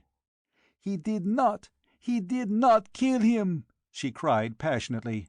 "He did not! Oh, God, I who love him tell you he did not! You think he did. You do! I can see it in your eyes." "Believe me, Mrs. Camber," I answered, deeply moved, I don't doubt your word for a moment." She continued to look at me for a while, and then turned to Val Beverley. "You don't think he did," she sobbed, "do you?" She looked such a child, such a pretty, helpless child, as she knelt there on the carpet, that I felt a lump rising in my throat. Val Beverley dropped down impulsively beside her and put her arms around the slender shoulders. "Of course I don't," she exclaimed indignantly. "Of course I don't. It's quite unthinkable." "I know it is," moaned the other, raising her tearful face. "I love him, and know his great soul. But what do these others know? And they will never believe me." "Have courage," I said. "It has never failed you yet. Mr. Paul Harley has promised to clear him by tonight." "He has promised?" she whispered, still kneeling and clutching Val Beverley tightly. She looked up at me, with hope reborn in her beautiful eyes. "He has promised? Oh, I thank him. May God bless him. I know he will succeed." I turned aside and walked out across the hall and into the empty study. Chapter 32. Paul Harley's Experiment. I recognize that whosoever may have taken the trouble to follow my chronicle thus far will be little disposed to suffer any intrusion of my personal affairs at such a point. Therefore I shall pass lightly over the walk back to Cray's Folly, during which I contrived to learn much about Val Beverley's personal history, but little to advance the investigation which I was there to assist. As I had surmised, Miss Beverley had been amply provided for by her father, and was bound to Madame de Stamer by no other ties than those of friendship and esteem. Very reluctantly I released her on our returning to the house, for she, perforce, hurried off to Madame's room, leaving me looking after her in a state of delightful bewilderment, the significance of which I could not disguise from myself. The absurd suspicions of Inspector Aylesbury were forgotten. So was the shadow upon the blind of Colonel Menendez's study. I only knew that love had come to me, an unbidden guest, to stay forever. Manuel informed me that a number of pressmen, not to be denied, had taken photographs of the Tudor garden and of the spot where Colonel Menendez had been found, but Pedro, following my instructions, had referred them all to Market Hilton. I was standing in the doorway talking to the man when I heard the drone of Harley's motor in the avenue, and a moment later he and Wessex stepped out in front of the porch and joined me. I thought that Wessex looked stern and rather confused, but Harley was quite his old self, his keen eyes gleaming humorously, and an expression of geniality upon his tanned features. "Hullo, Knox," he cried. "Any developments?" "Yes," I said. "Suppose we go up to your room and talk." "Good enough." Inspector Wessex nodded without speaking, and the three of us mounted the staircase and entered Paul Harley's room. Harley seated himself upon the bed and began to load his pipe, whilst Wessex, who seemed very restless, stood staring out of the window. I sat down in the armchair and— "I have had an interesting interview with Mrs. Camber," I said. "What?" exclaimed Harley. "Good. Tell us all about it." Wessex turned, hands clasped behind him, and listened in silence to an account which I gave of my visit to the guest-house. When I had finished— "It seems to me," said the inspector slowly, "that the only doubtful point in the case against Camber is cleared up, namely, his motive." "It certainly looks like it," agreed Harley. "But how strangely Mrs. Camber's story differs from that of Menendez, although there are points of contact. I regret, however, that you were unable to settle the most important matter of all." "You mean whether or not she had visited Cray's Folly?" "Exactly." "Then you still consider my theory to be correct?" I asked eagerly. "Up to a point it has been proved to be," he returned. "I must congratulate you upon a piece of really brilliant reasoning, Knox. But respecting the most crucial moment of all, we are still without information, unfortunately. However, whilst the presence or otherwise of Mrs. Camber in Cray's Folly on the night preceding the tragedy may prove to bear intimately upon the case, an experiment which I propose to make presently will give the matter an entirely different significance." Said Wessex doubtfully. "I am looking forward to this experiment of yours, Mr. Harley, with great interest. To be perfectly honest, I have no more idea than the man in the moon how you hope to clear Camber." "No," replied Harley musingly. "The weight of evidence against him is crushing. But you are a man of great experience, Wessex, in criminal investigations. Tell me honestly, have you ever known a murder case in which there was such conclusive material for the prosecution?" "Never," replied the inspector promptly. "In this respect, as in others, the case is unique." "You have seen Camber," continued Harley, "and have been able to form some sort of judgment respecting his character. You will admit that he is a clever man, brilliantly clever. Keep this fact in mind. Remember his studies, and he does not deny that they have included voodoo. Remember his inquiries into the significance of batwing. Remember, as we now learn definitely from Mrs. Camber's evidence, that he was in Cuba at the same time as the late Colonel Menendez, and once, at least, actually in the same hotel in the United States. Consider the rifle found under the floor of the hut, and, having weighed all these points judicially, Wessex, tell me frankly if in the whole course of your experience you have ever met a more perfect frame-up." "What?" shouted Wessex, in sudden excitement. "What?" "I said a frame-up," repeated Harley quietly. "An American term, but one which will be familiar to you." "Good God!" muttered the detective. "You have turned all my ideas upside down." "What may be termed the physical evidence," continued Harley, "is complete, I admit, too complete. There lies the weak spot. But what I will call the psychological evidence points in a totally different direction.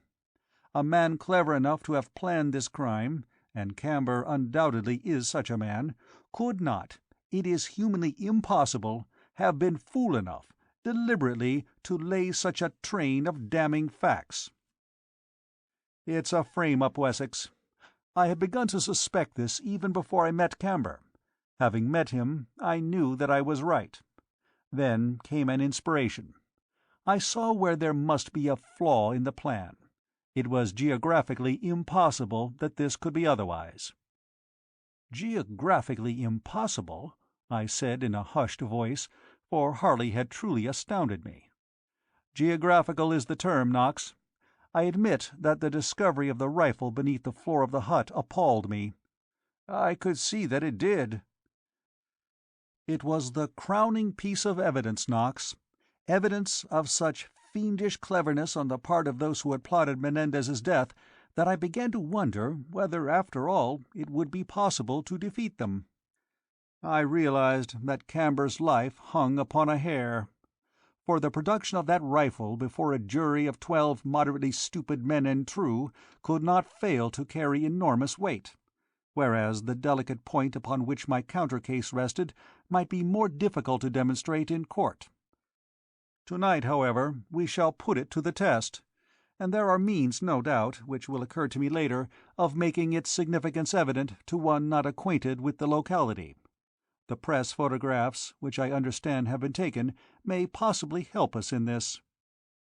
Bewildered by my friend's revolutionary ideas, which explained the hitherto mysterious nature of his inquiries, I scarcely knew what to say, but— "If it's a frame-up, Mr. Harley," said Wessex, "and the more I think about it, the more it has that look to me, practically speaking, we have not yet started on the search for the murderer." "We have not," replied Harley grimly, "but I have a dawning idea of a method by which we shall be enabled to narrow down this inquiry." It must be unnecessary for me to speak of the state of suppressed excitement in which we passed the remainder of that afternoon and evening. Dr. Rolleston called again to see Madame de Stamer, and reported that she was quite calm. In fact, he almost echoed Val Beverley's words spoken earlier in the day. "She is unnaturally calm, Mr. Knox," he said in confidence. "I understand that the dead man was a cousin, but I almost suspect that she was madly in love with him." I nodded shortly, admiring his acute intelligence. "I think you are right, Doctor," I replied, "and if it is so, her amazing fortitude is all the more admirable." "Admirable?" he echoed. "As I said before, she has the courage of 10 men." A formal dinner was out of the question, of course. Indeed, no one attempted to dress. Val Beverley excused herself, saying that she would dine in Madame's room, and Harley, Wessex, and I partook of wine and sandwiches in the library. Inspector Aylesbury arrived about 8 o'clock, in a mood of repressed irritation. Pedro showed him in to where the three of us were seated, and "Good evening, gentlemen," said he. "Here I am, as arranged, but as I am up to my eyes in work on the case, I will ask you, Mr. Harley, to carry out this experiment of yours as quickly as possible." "No time shall be lost," replied my friend quietly. "May I request you to accompany Detective Inspector Wessex and Mr. Knox to the guest house by the high road? Do not needlessly alarm Mrs. Camber. Indeed, I think you might confine your attention to Mrs. Powys. Merely request permission to walk down the garden to the hut, and be good enough to wait there until I join you, which will be in a few minutes after your arrival." Inspector Aylesbury uttered an inarticulate grunting sound, but I, who knew Harley so well, could see that he felt himself to be upon the eve of a signal triumph. What he proposed to do I had no idea, save that it was designed to clear Colin Camber. I prayed that it might also clear his pathetic girl wife, and in a sort of gloomy silence I set out with Essex and Aylesbury, down the drive, past the lodge, which seemed to be deserted tonight, and along the tree-lined high road, cool and sweet in the dusk of evening. Aylesbury was very morose, and Wessex, who had lighted his pipe, did not seem to be in a talkative mood either. He had the utmost faith in Paul Harley, but it was evident enough that he was oppressed by the weight of evidence against Camber. I divined the fact that he was turning over in his mind the idea of the frame-up, and endeavouring to readjust the established facts in accordance with this new point of view. We were admitted to the guest-house by Mrs. Powys, a cheery old soul, one of those born optimists whose special task in life seems to be that of a friend in need. As she opened the door, she smiled, shook her head, and raised her finger to her lips. "Be as quiet as you can, sir," she said. "I have got her to sleep." She spoke of Mrs. Camber as one refers to a child, and, quite understanding her anxiety, "There will be no occasion to disturb her, Mrs. Powys," I replied. "We merely wish to walk down to the bottom of the garden to make a few inquiries." "Yes, gentlemen," she whispered, quietly closing the door as we all entered the hall. She led us through the rear portion of the house, and past the quarters of Ah Tsong into that neglected garden which I remembered so well. "There you are, sir, and may Heaven help you to find the truth." "Rest assured that the truth will be found, Mrs. Powys," I answered. Inspector Aylesbury cleared his throat, but Wessex, puffing at his pipe, made no remark whatever until we were all come to the hut overhanging the little ravine. "This is where I found the rifle, Detective Inspector," explained Aylesbury. Wessex nodded absently.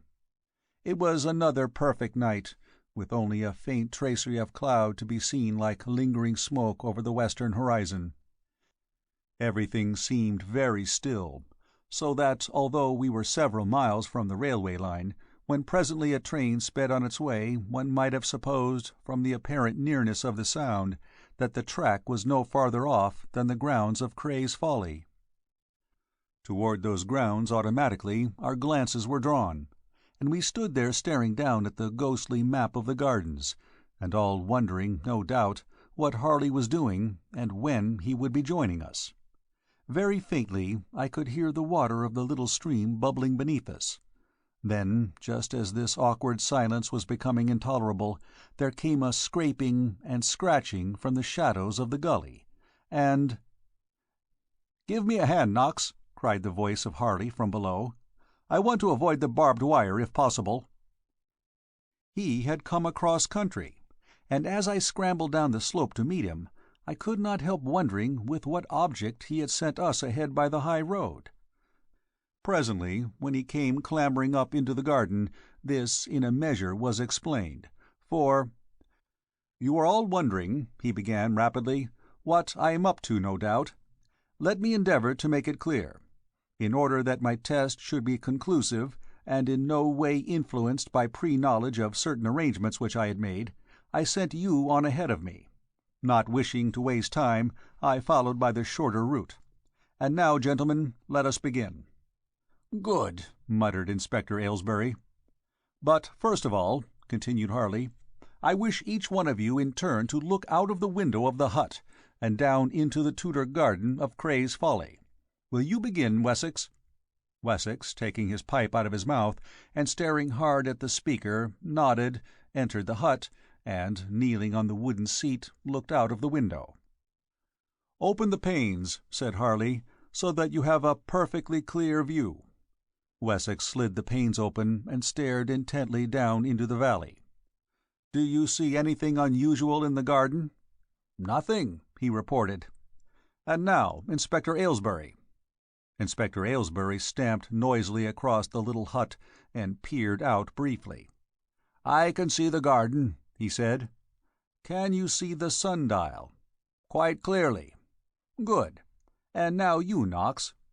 I followed, filled with astonishment. "Do you see the sundial?" asked Harley again. "Quite clearly." "And beyond it?"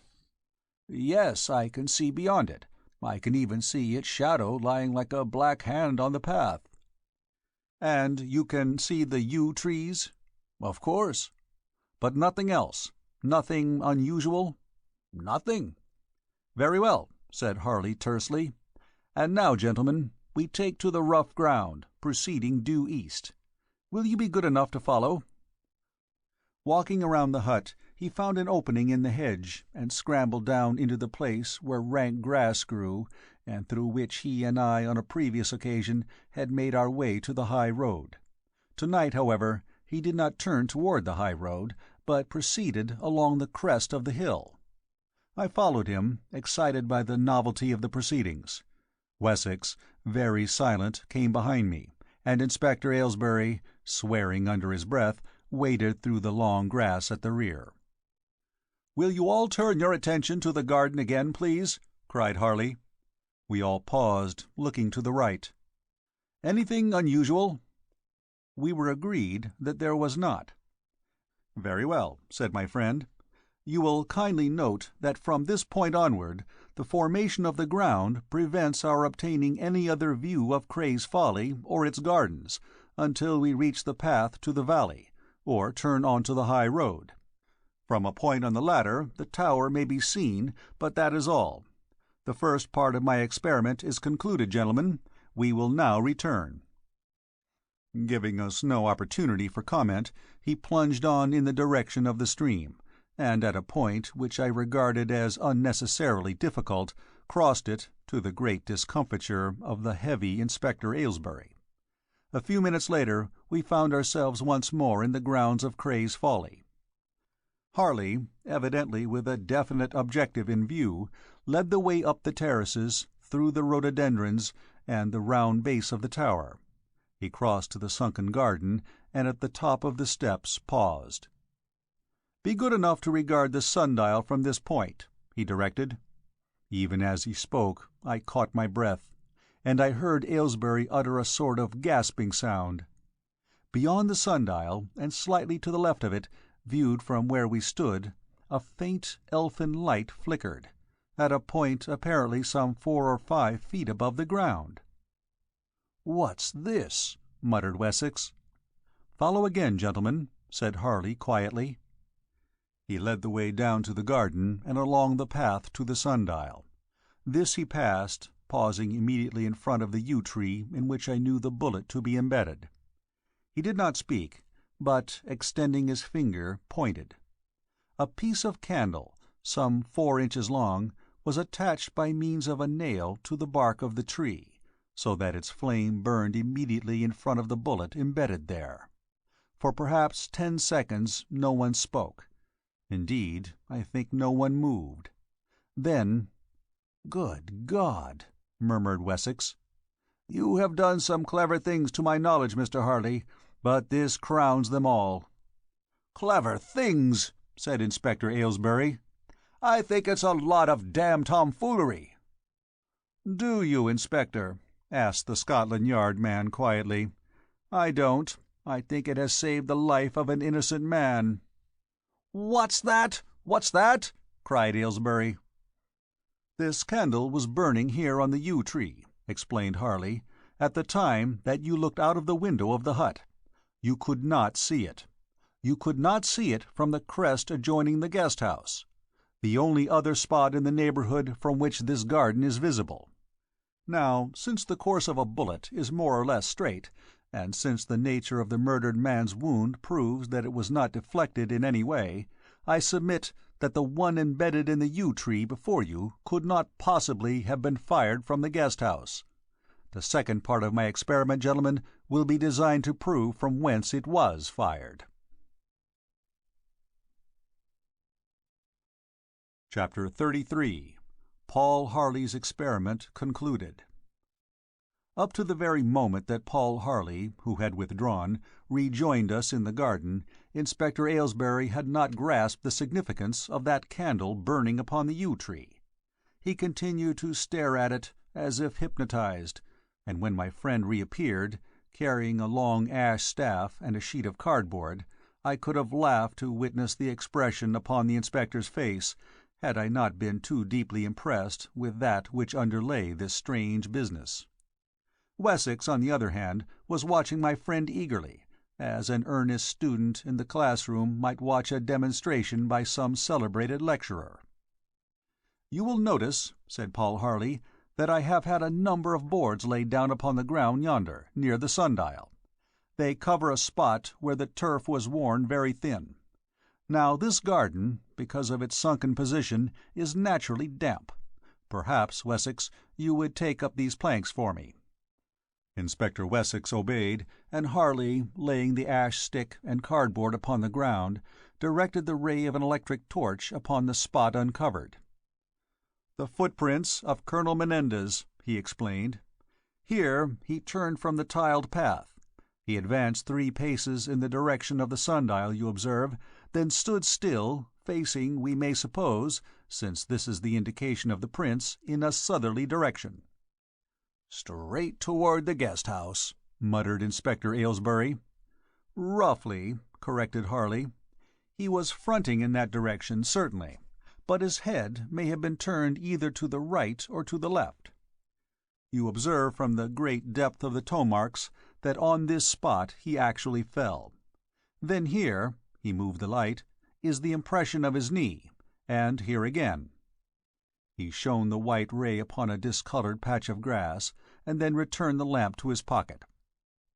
"I am going to make a hole in the turf," he continued, "directly between these 2 footprints, which seem to indicate that the colonel was standing in the military position of attention at the moment that he met his death." With the end of the ash stick, which was pointed, he proceeded to do this. "Colonel Menendez," he went on, "stood rather over 6 feet in his shoes.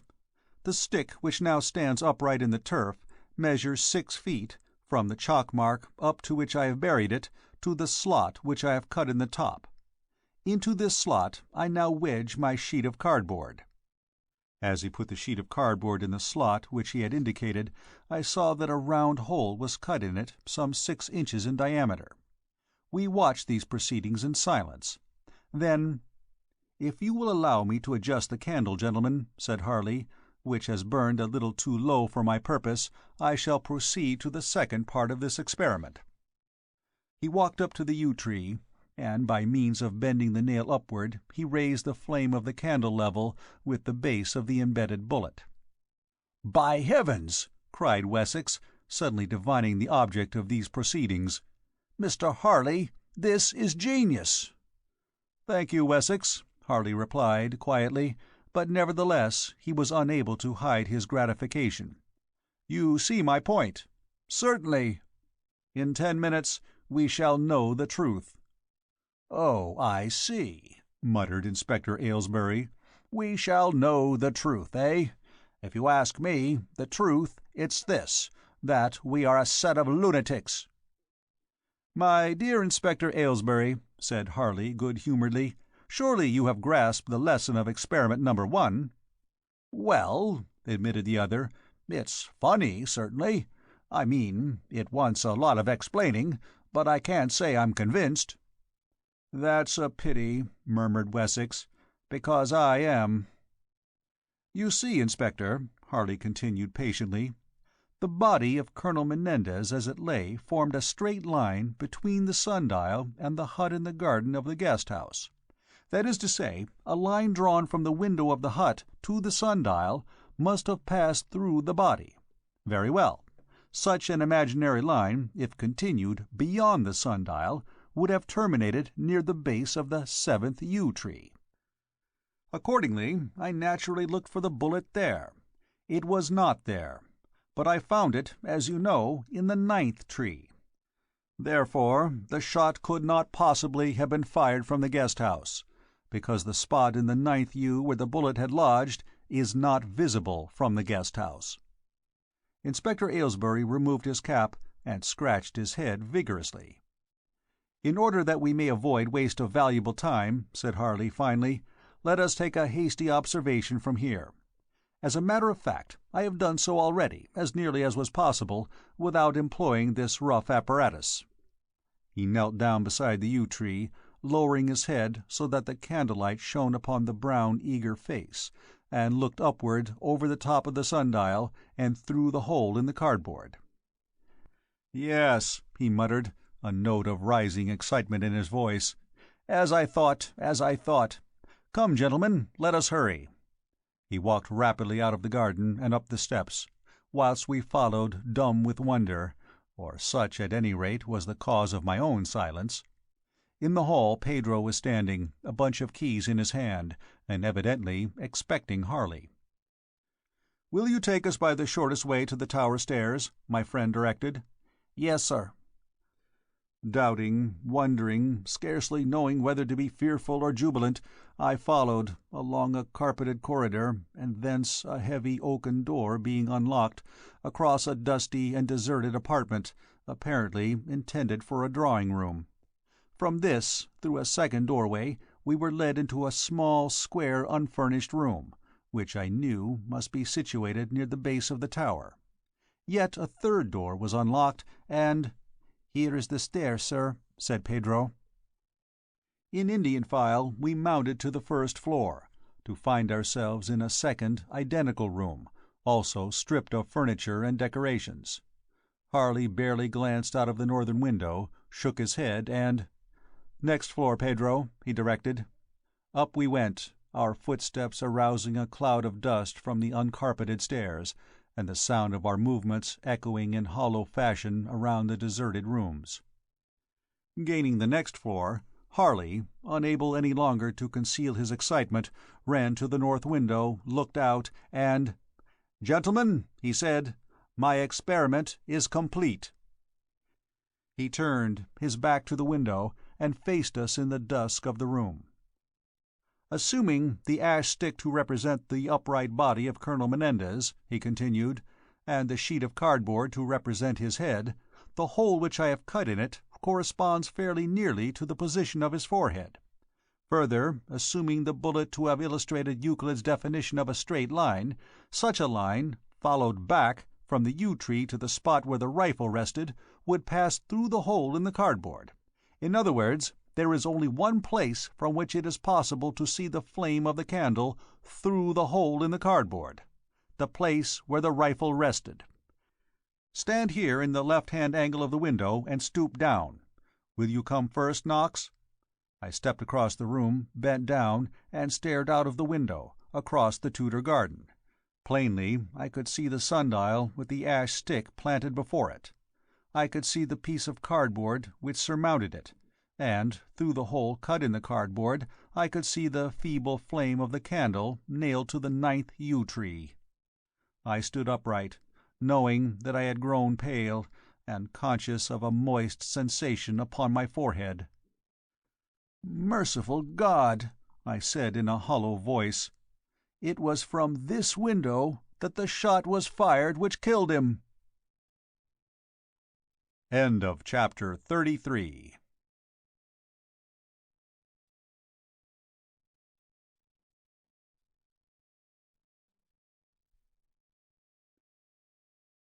Batwing, Chapter 34. The Creeping Sickness. From the ensuing consultation in the library we did not rise until close upon midnight. To the turbid intelligence of Inspector Aylesbury the fact by this time had penetrated that Colin Camber was innocent, that he was the victim of a frame-up, and that Colonel Juan Menendez had been shot from a window of his own house. By a process of lucid reasoning which must have convinced a junior schoolboy, Paul Harley, there in the big library, with its garish bookcases and its Moorish ornaments, had eliminated every member of the household from the list of suspects. His concluding words, I remember, were as follows: "Of the known occupants of Cray's Folly on the night of the tragedy, we now find ourselves reduced to 4, any one of whom, from the point of view of an impartial critic uninfluenced by personal character, question, or motive, or any consideration other than that of physical possibility, might have shot Colonel Menendez. They are, firstly, myself. In order to believe me guilty, it would be necessary to discount the evidence of Knox, who saw me on the gravel path below at the time the shot was fired from the tower window. Secondly, Knox, whose guilt equally could only be assumed by means of eliminating my evidence, since I saw him at the window of my room at the time that the shot was fired. Thirdly, Madame de Stamer. Regarding this suspect, in the first place, she could not have gained access to the tower room without assistance, and in the second place, she was so passionately devoted to the late Colonel Menendez that Dr. Rolleston is of the opinion that her reason may remain permanently impaired by the shock of his death. Fourthly, and lastly, Miss Val Beverley. Over my own feelings, as he had uttered the girl's name, I must pass in silence. Miss Val Beverley is the only one of the 4 suspects who was not in a position to establish a sound alibi, so far as I can see at the moment. But in this case entire absence of motive renders the suspicion absurd. Having dealt with the known occupants, I shall not touch upon the possibility that some stranger had gained access to the house. This opens up a province of speculation which we must explore at greater leisure, for it would be profitless to attempt such an exploration now. Thus the gathering had broken up, Inspector Aylesbury returning to Market Hilton to make his report and to release Colin Camber and Ah Tsong, and Wessex to seek his quarters at the Lavender Arms. I remember that having seen them off, Harley and I stood in the hall, staring at one another in a very odd way, and so we stood when Val Beverley came quietly from Madame de Stamer's room and spoke to us. "Pedro has told me what you have done, Mr. Harley," she said in a low voice. "Oh, thank God you have cleared him. But what in heaven's name does your new discovery mean?" "You may well ask," Harley answered grimly. "If my first task was a hard one, that which remains before me looks more nearly hopeless than anything I have ever been called upon to attempt." "It is horrible, said the girl shudderingly. "Oh, Mr. Knox," she turned to me, "I have felt all along that there was some stranger in the house. You have told me so." "Conundrums, conundrums," muttered Harley irritably. "Where am I to begin? Upon what am I to erect any feasible theory?" He turned abruptly to Val Beverley. "Does Madame de Stamer know?" "Yes," she answered, nodding her head. "And, hearing the others depart, she asked me to tell you that sleep is impossible until you have personally given her the details of your discovery." "She wishes to see me?" asked Harley eagerly. "She insists upon seeing you," replied the girl. and also requests Mr. Knox to visit her." She paused, biting her lip. "Madame's manner is very, very odd. Dr. Rolleston cannot understand her at all. I expect he has told you? She has been sitting there for hours and hours, writing." "Writing?" exclaimed Harley. "Letters?" "I don't know what she has been writing," confessed Val Beverley. "She declines to tell me, or to show me what she has written, but there is quite a little stack of manuscript upon the table beside her bed. Won't you come in?" I could see that she was more troubled than she cared to confess, and I wondered if Dr. Rolleston's unpleasant suspicions might have solid foundation, and if the loss of her cousin had affected Madame de Stamer's brain. Presently, then, ushered by Val Beverley, I found myself once more in the violet and silver room in which on that grey bed of state Madame reclined amid silken pillows. Her art never deserted her, not even in moments of ultimate stress, and that she had prepared herself for this interview was evident enough. I had thought previously that one night of horror had added 5 years to her apparent age. I thought now that she looked radiantly beautiful. That expression in her eyes, which I knew I must forevermore associate with the memory of the dying tigress, had faded entirely. They remained still, as of old, but tonight they were velvety soft. The lips were relaxed in a smile of tenderness. I observed, with surprise, that she wore much jewellery, and upon her white bosom gleamed the famous rope of pearls which I knew her to treasure above almost anything in her possession. Again the fear touched me coldly that much sorrow had made her mad, but at her very first word of greeting I was immediately reassured. "Ah, my friend," she said, as I entered, a caressing note in her deep, vibrant voice. "You have great news, they tell me. Mr. Harley, I was afraid that you had deserted me, sir. If you had done so, I should have been very angry with you. Set the 2 armchairs here on my right, Val, dear, and sit close beside me." Then, as we seated ourselves, "You are not smoking, my friends," she continued, "and I know that you are both so fond of a smoke." Paul Harley excused himself, but I accepted a cigarette which Val Beverley offered me from a silver box on the table, and presently— "I am here like a prisoner of the Bastille," declared Madame, shrugging her shoulders, "where only echoes reach me. Now, Mr. Harley, tell me of this wonderful discovery of yours." Harley inclined his head gravely, and in that succinct fashion which he had at command acquainted Madame with the result of his 2 experiments. As he completed the account, "Ah," she sighed, and lay back upon her pillows, "so to-night he is again a free man, the poor Colin Camber. And his wife is happy once more?" "Thank God," I murmured. Her sorrow was pathetic. "Only the pure in heart can thank God," said Madame strangely. "But I, too, am glad. I have written here—" She pointed to a little heap of violet notepaper upon a table placed at the opposite side of the bed. "How glad I am." Harley and I stared vaguely across the table. I saw Val Beverley glancing uneasily in the same direction. Save for the writing materials and little heap of manuscript, it held only a cup and saucer, a few sandwiches, and a medicine bottle containing the prescription which Dr. Rolleston had made up for the invalid. "I am curious to know what you have written, Madame," declared Harley. "Yes, you are curious?" she said. "Very well, then, I will tell you, and afterward you may read if you wish." She turned to me. "You, my friend," she whispered, and reaching over, she laid a jewelled hand upon my arm. "You have spoken with Isola de Verera this afternoon, they tell me." "With Mrs. Camber?" I asked, startled. "Yes, that is true." "Ah, Mrs. Camber," murmured Madame. "I knew her as Isola de Verera. She is beautiful in her golden doll way. You think so?" Then, ere I had time to reply, "She told you, I suppose, eh?" "She told me," I replied with a certain embarrassment, "that she had met you some years ago in Cuba." "Ah, yes. although I told the fat inspector it was not so. How we lie, we women! And of course she told you in what relation I stood to Juan Menendez?" "She did not, Madame de Stamer." "No, no? Well, it was nice of her.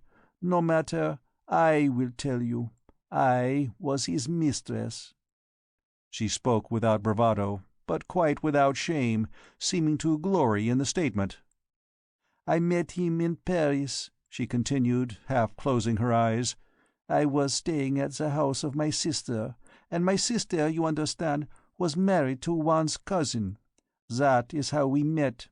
I was married, yes, it is true. But in France, our parents find our husbands, and our lovers find our hearts. Yet sometimes these marriages are happy. To me this good thing had not happened, and in the moment when Juan's hand touched mine, a living fire entered into my heart, and it has been burning ever since, burning, burning, always till I die.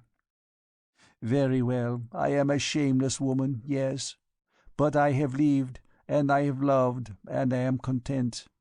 I went with him to Cuba, and from Cuba to another island where he had estates, and the name of which I shall not pronounce, because it hurts me so, even yet.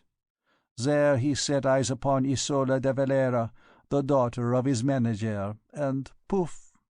She shrugged and snapped her fingers. "He was like that, you understand.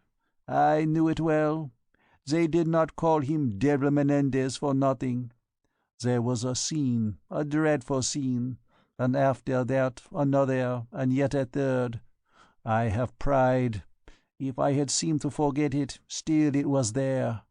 I left him and went back to France. I tried to forget. I entered upon works of charity for the soldiers at a time when others were becoming tired. I spent a great part of my fortune upon establishing a hospital, and this child," she threw her arm around Val Beverley, "worked with me day and night. I think I wanted to die. Often I tried to die. Did I not, dear?" "You did, madame," said the girl in a very low voice. "Twice I was arrested in the French lines, where I had crept dressed like a poilu, from where I shot down many a Prussian. Is it not so?" "It is true," answered the girl, nodding her head. "They caught me and arrested me," said Madame with a sort of triumph. "If it had been the British," she raised her hand in that Bernhardt gesture, "with me it would have gone hard. But in France a woman's smile goes farther than in England. I had had my fun. They called me good comrade. Perhaps I paid with a kiss. What does it matter? But they heard of me, those Prussian dogs. They knew and could not forgive. How often did they come over to bomb us, Val, dear?" "Oh, many, many times," said the girl shudderingly. "And at last they succeeded," added Madame bitterly. "God, the black villains! Let me not think of it." She clenched her hands and closed her eyes entirely, but presently resumed again. "If they had killed me, I should have been glad, but they only made of me a cripple. Monsieur de Stemmer had been killed a few weeks before this. I am sorry I forgot to mention it.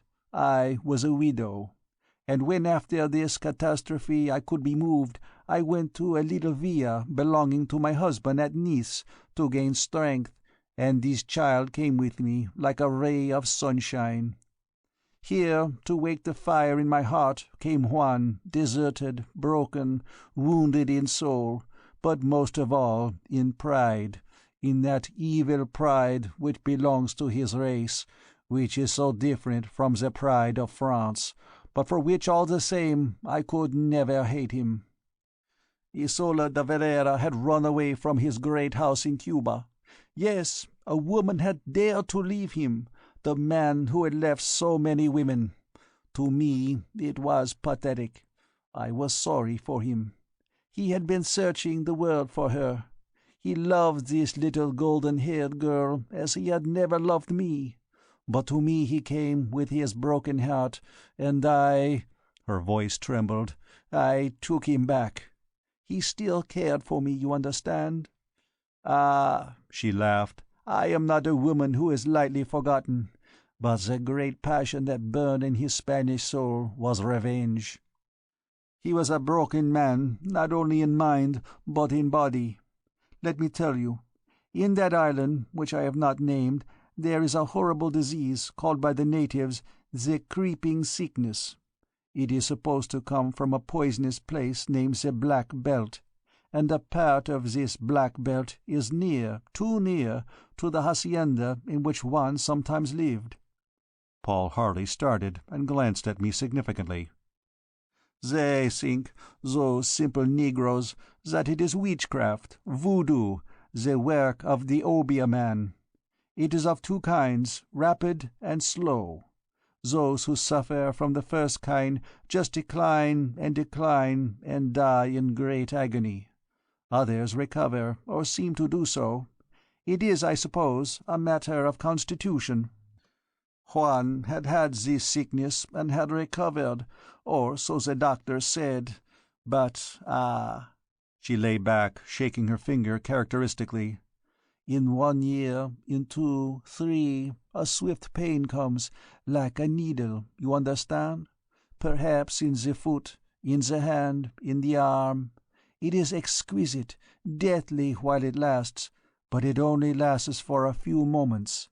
It is agony, and then it goes, leaving nothing to show what had caused it. But, my friends, it is a death warning.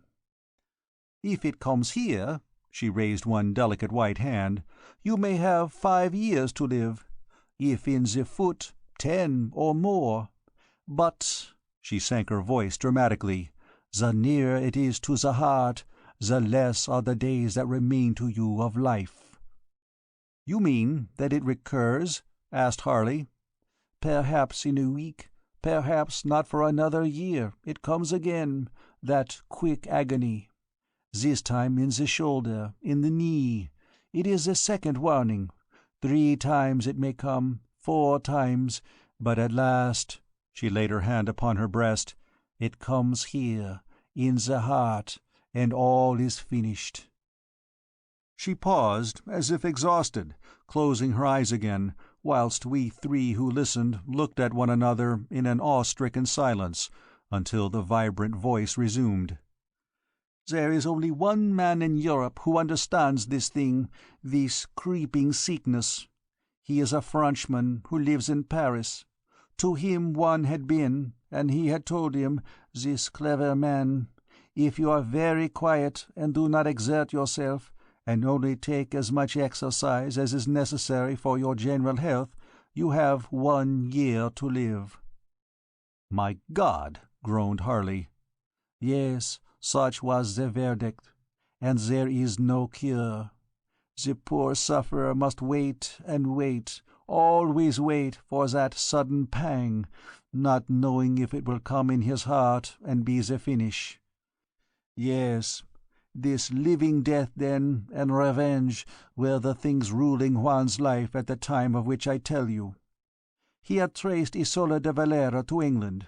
A chance remark in a London hotel had told him that a Chinaman had been seen in a Surrey village, and of course had caused much silly chatter. He inquired at once, and he found out that Colin Camber, the man who had taken Isola from him, was living with her at the guest-house here on the hill. How shall I tell you the rest? "Merciful heaven!" exclaimed Harley, his glance set upon her, with a sort of horror in his grey eyes. "I think I can guess." She turned to him rapidly. "Monsieur Harley," she said, "you are a clever man. I believe you are a genius. And I have the strength to tell you, because I am happy tonight. Because of his great wealth Juan succeeded in buying Cray's Folly from Sir James Appleton, to whom it belonged. He told everybody he leased it, but really he bought it. He paid him more than twice its value, and so obtained possession. But the plan was not yet complete, although it had taken form in that clever, wicked brain of his. Oh, I could tell you stories of the Menendez, and of the things they have done for love and revenge, which even you, who know much of life, would doubt, I think. Yes, you would not believe. But to continue, shall I tell you upon what terms he had returned to me, eh? I will. Once more he would suffer that pang of death in life, for he had courage, such great courage, and then, when the waiting for the next grew more than even his fearless heart could bear, I, who also had courage, and who loved him, should— She paused. Do you understand? Harley nodded dumbly, and suddenly I found Val Beverley's little fingers twined about mine. I agreed, continued the deep voice. It was a boon which I too would have asked from one who loved me. But to die, knowing another cherished the woman who had been torn from him, was an impossibility for Juan Menendez. What he had schemed to do at first I never knew, but presently, because of our situation here, and because of that which he had asked of me, it came, the great plan.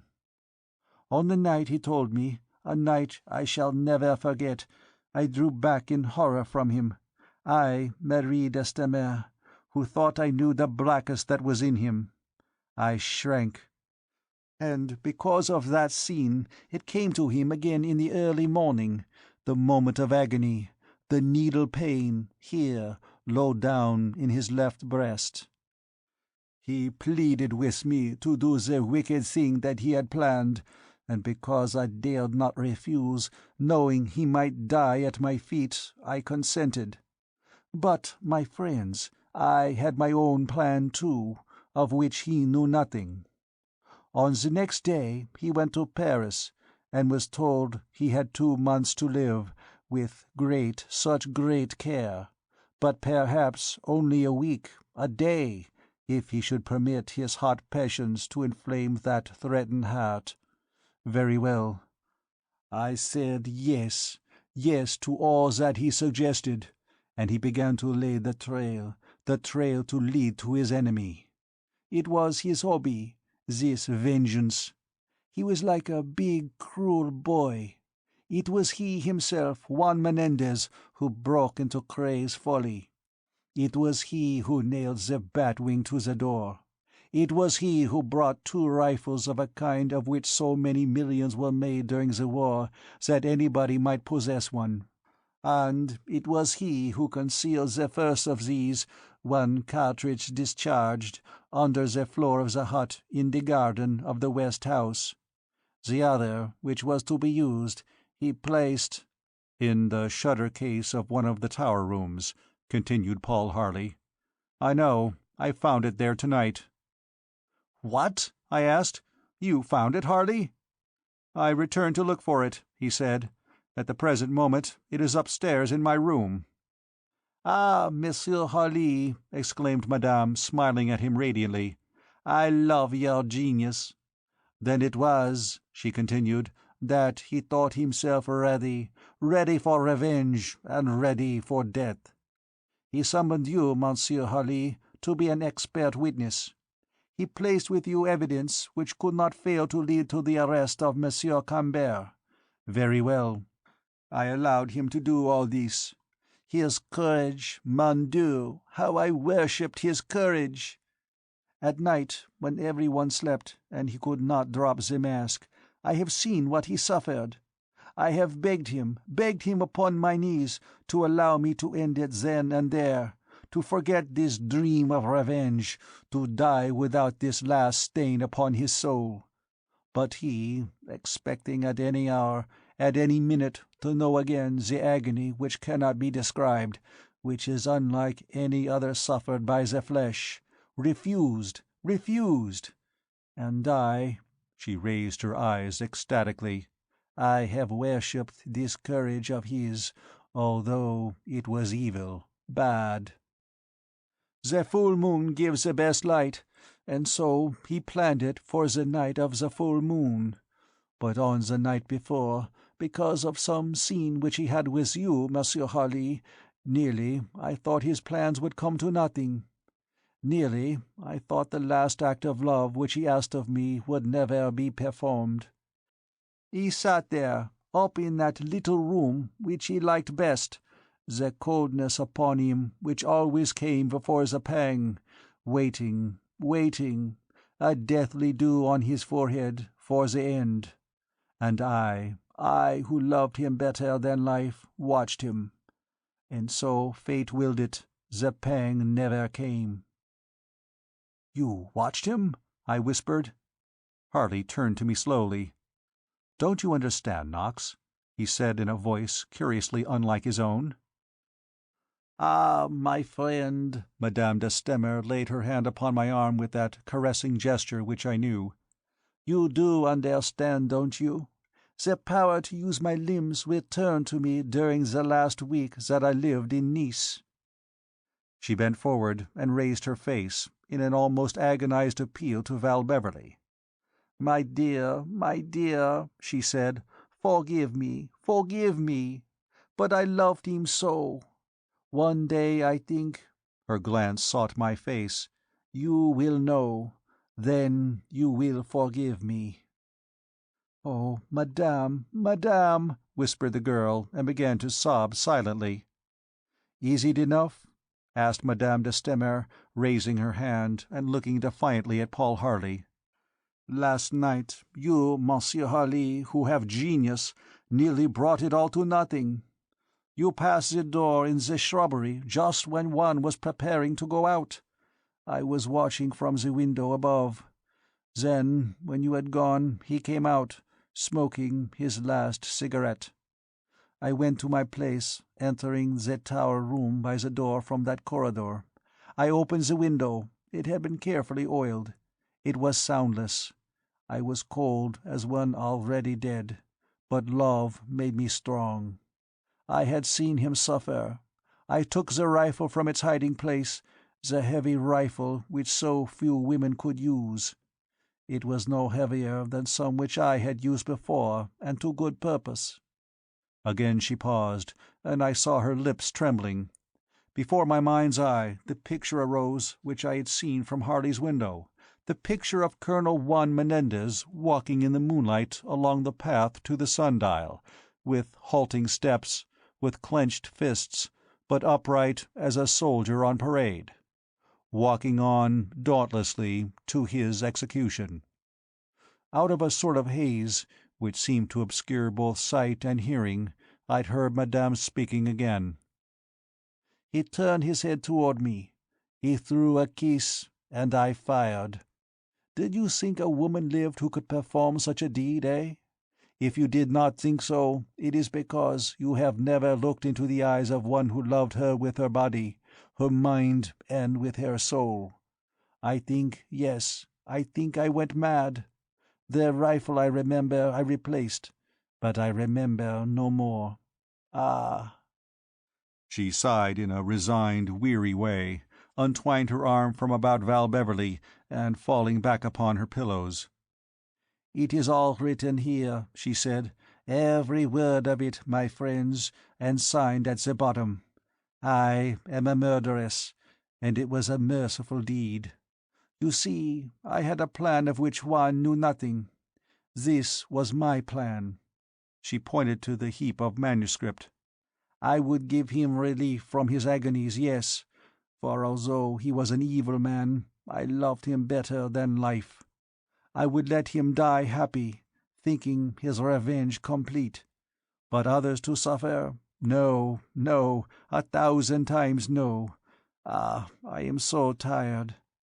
She took up the little medicine bottle, poured its contents into the glass, and emptied it at a draught. Paul Harley, as though galvanized, sprang to his feet. "My God!" he cried huskily. "Stop her! Stop her!" Val Beverley, now desperately white, clutched at me with quivering fingers, her agonized glance set upon the smiling face of Madame de Stamer. "No fuss, dear friends," said Madame gently. "No trouble, no nasty stomach pumps, for it is useless. I shall just fall asleep in a few moments now, and when I wake, Juan will be with me." Her face was radiant. It became lighted up magically. I knew in that grim hour what a beautiful woman Madame de Stamer must have been. She rested her hand upon Val Beverley's head and looked at me with her strange, still eyes. "Be good to her, my friend," she whispered. "She is English, but not cold like some. She too can love." She closed her eyes and dropped back upon her pillows for the last time. Chapter 35. An Afterword. This shall be a brief afterword, for I have little else to say. As Madame had predicted, all antidotes and restoratives were of no avail. She had taken enough of some drug, which she had evidently had in her possession for this very purpose, to ensure that there should be no awakening, and although Dr. Rolleston was on the spot within half an hour, Madame de Stamer was already past human aid. There are perhaps one or two details which may be of interest. For instance, as a result of the post-mortem examination of Colonel Menendez, no trace of disease was discovered in any of the organs. But from information supplied by his solicitors, Harley succeeded in tracing the Paris specialist to whom Madame de Stamer had referred, and he confirmed her statement in every particular. The disease, to which he gave some name which I have forgotten, was untraceable, he declared, by any means thus far known to science.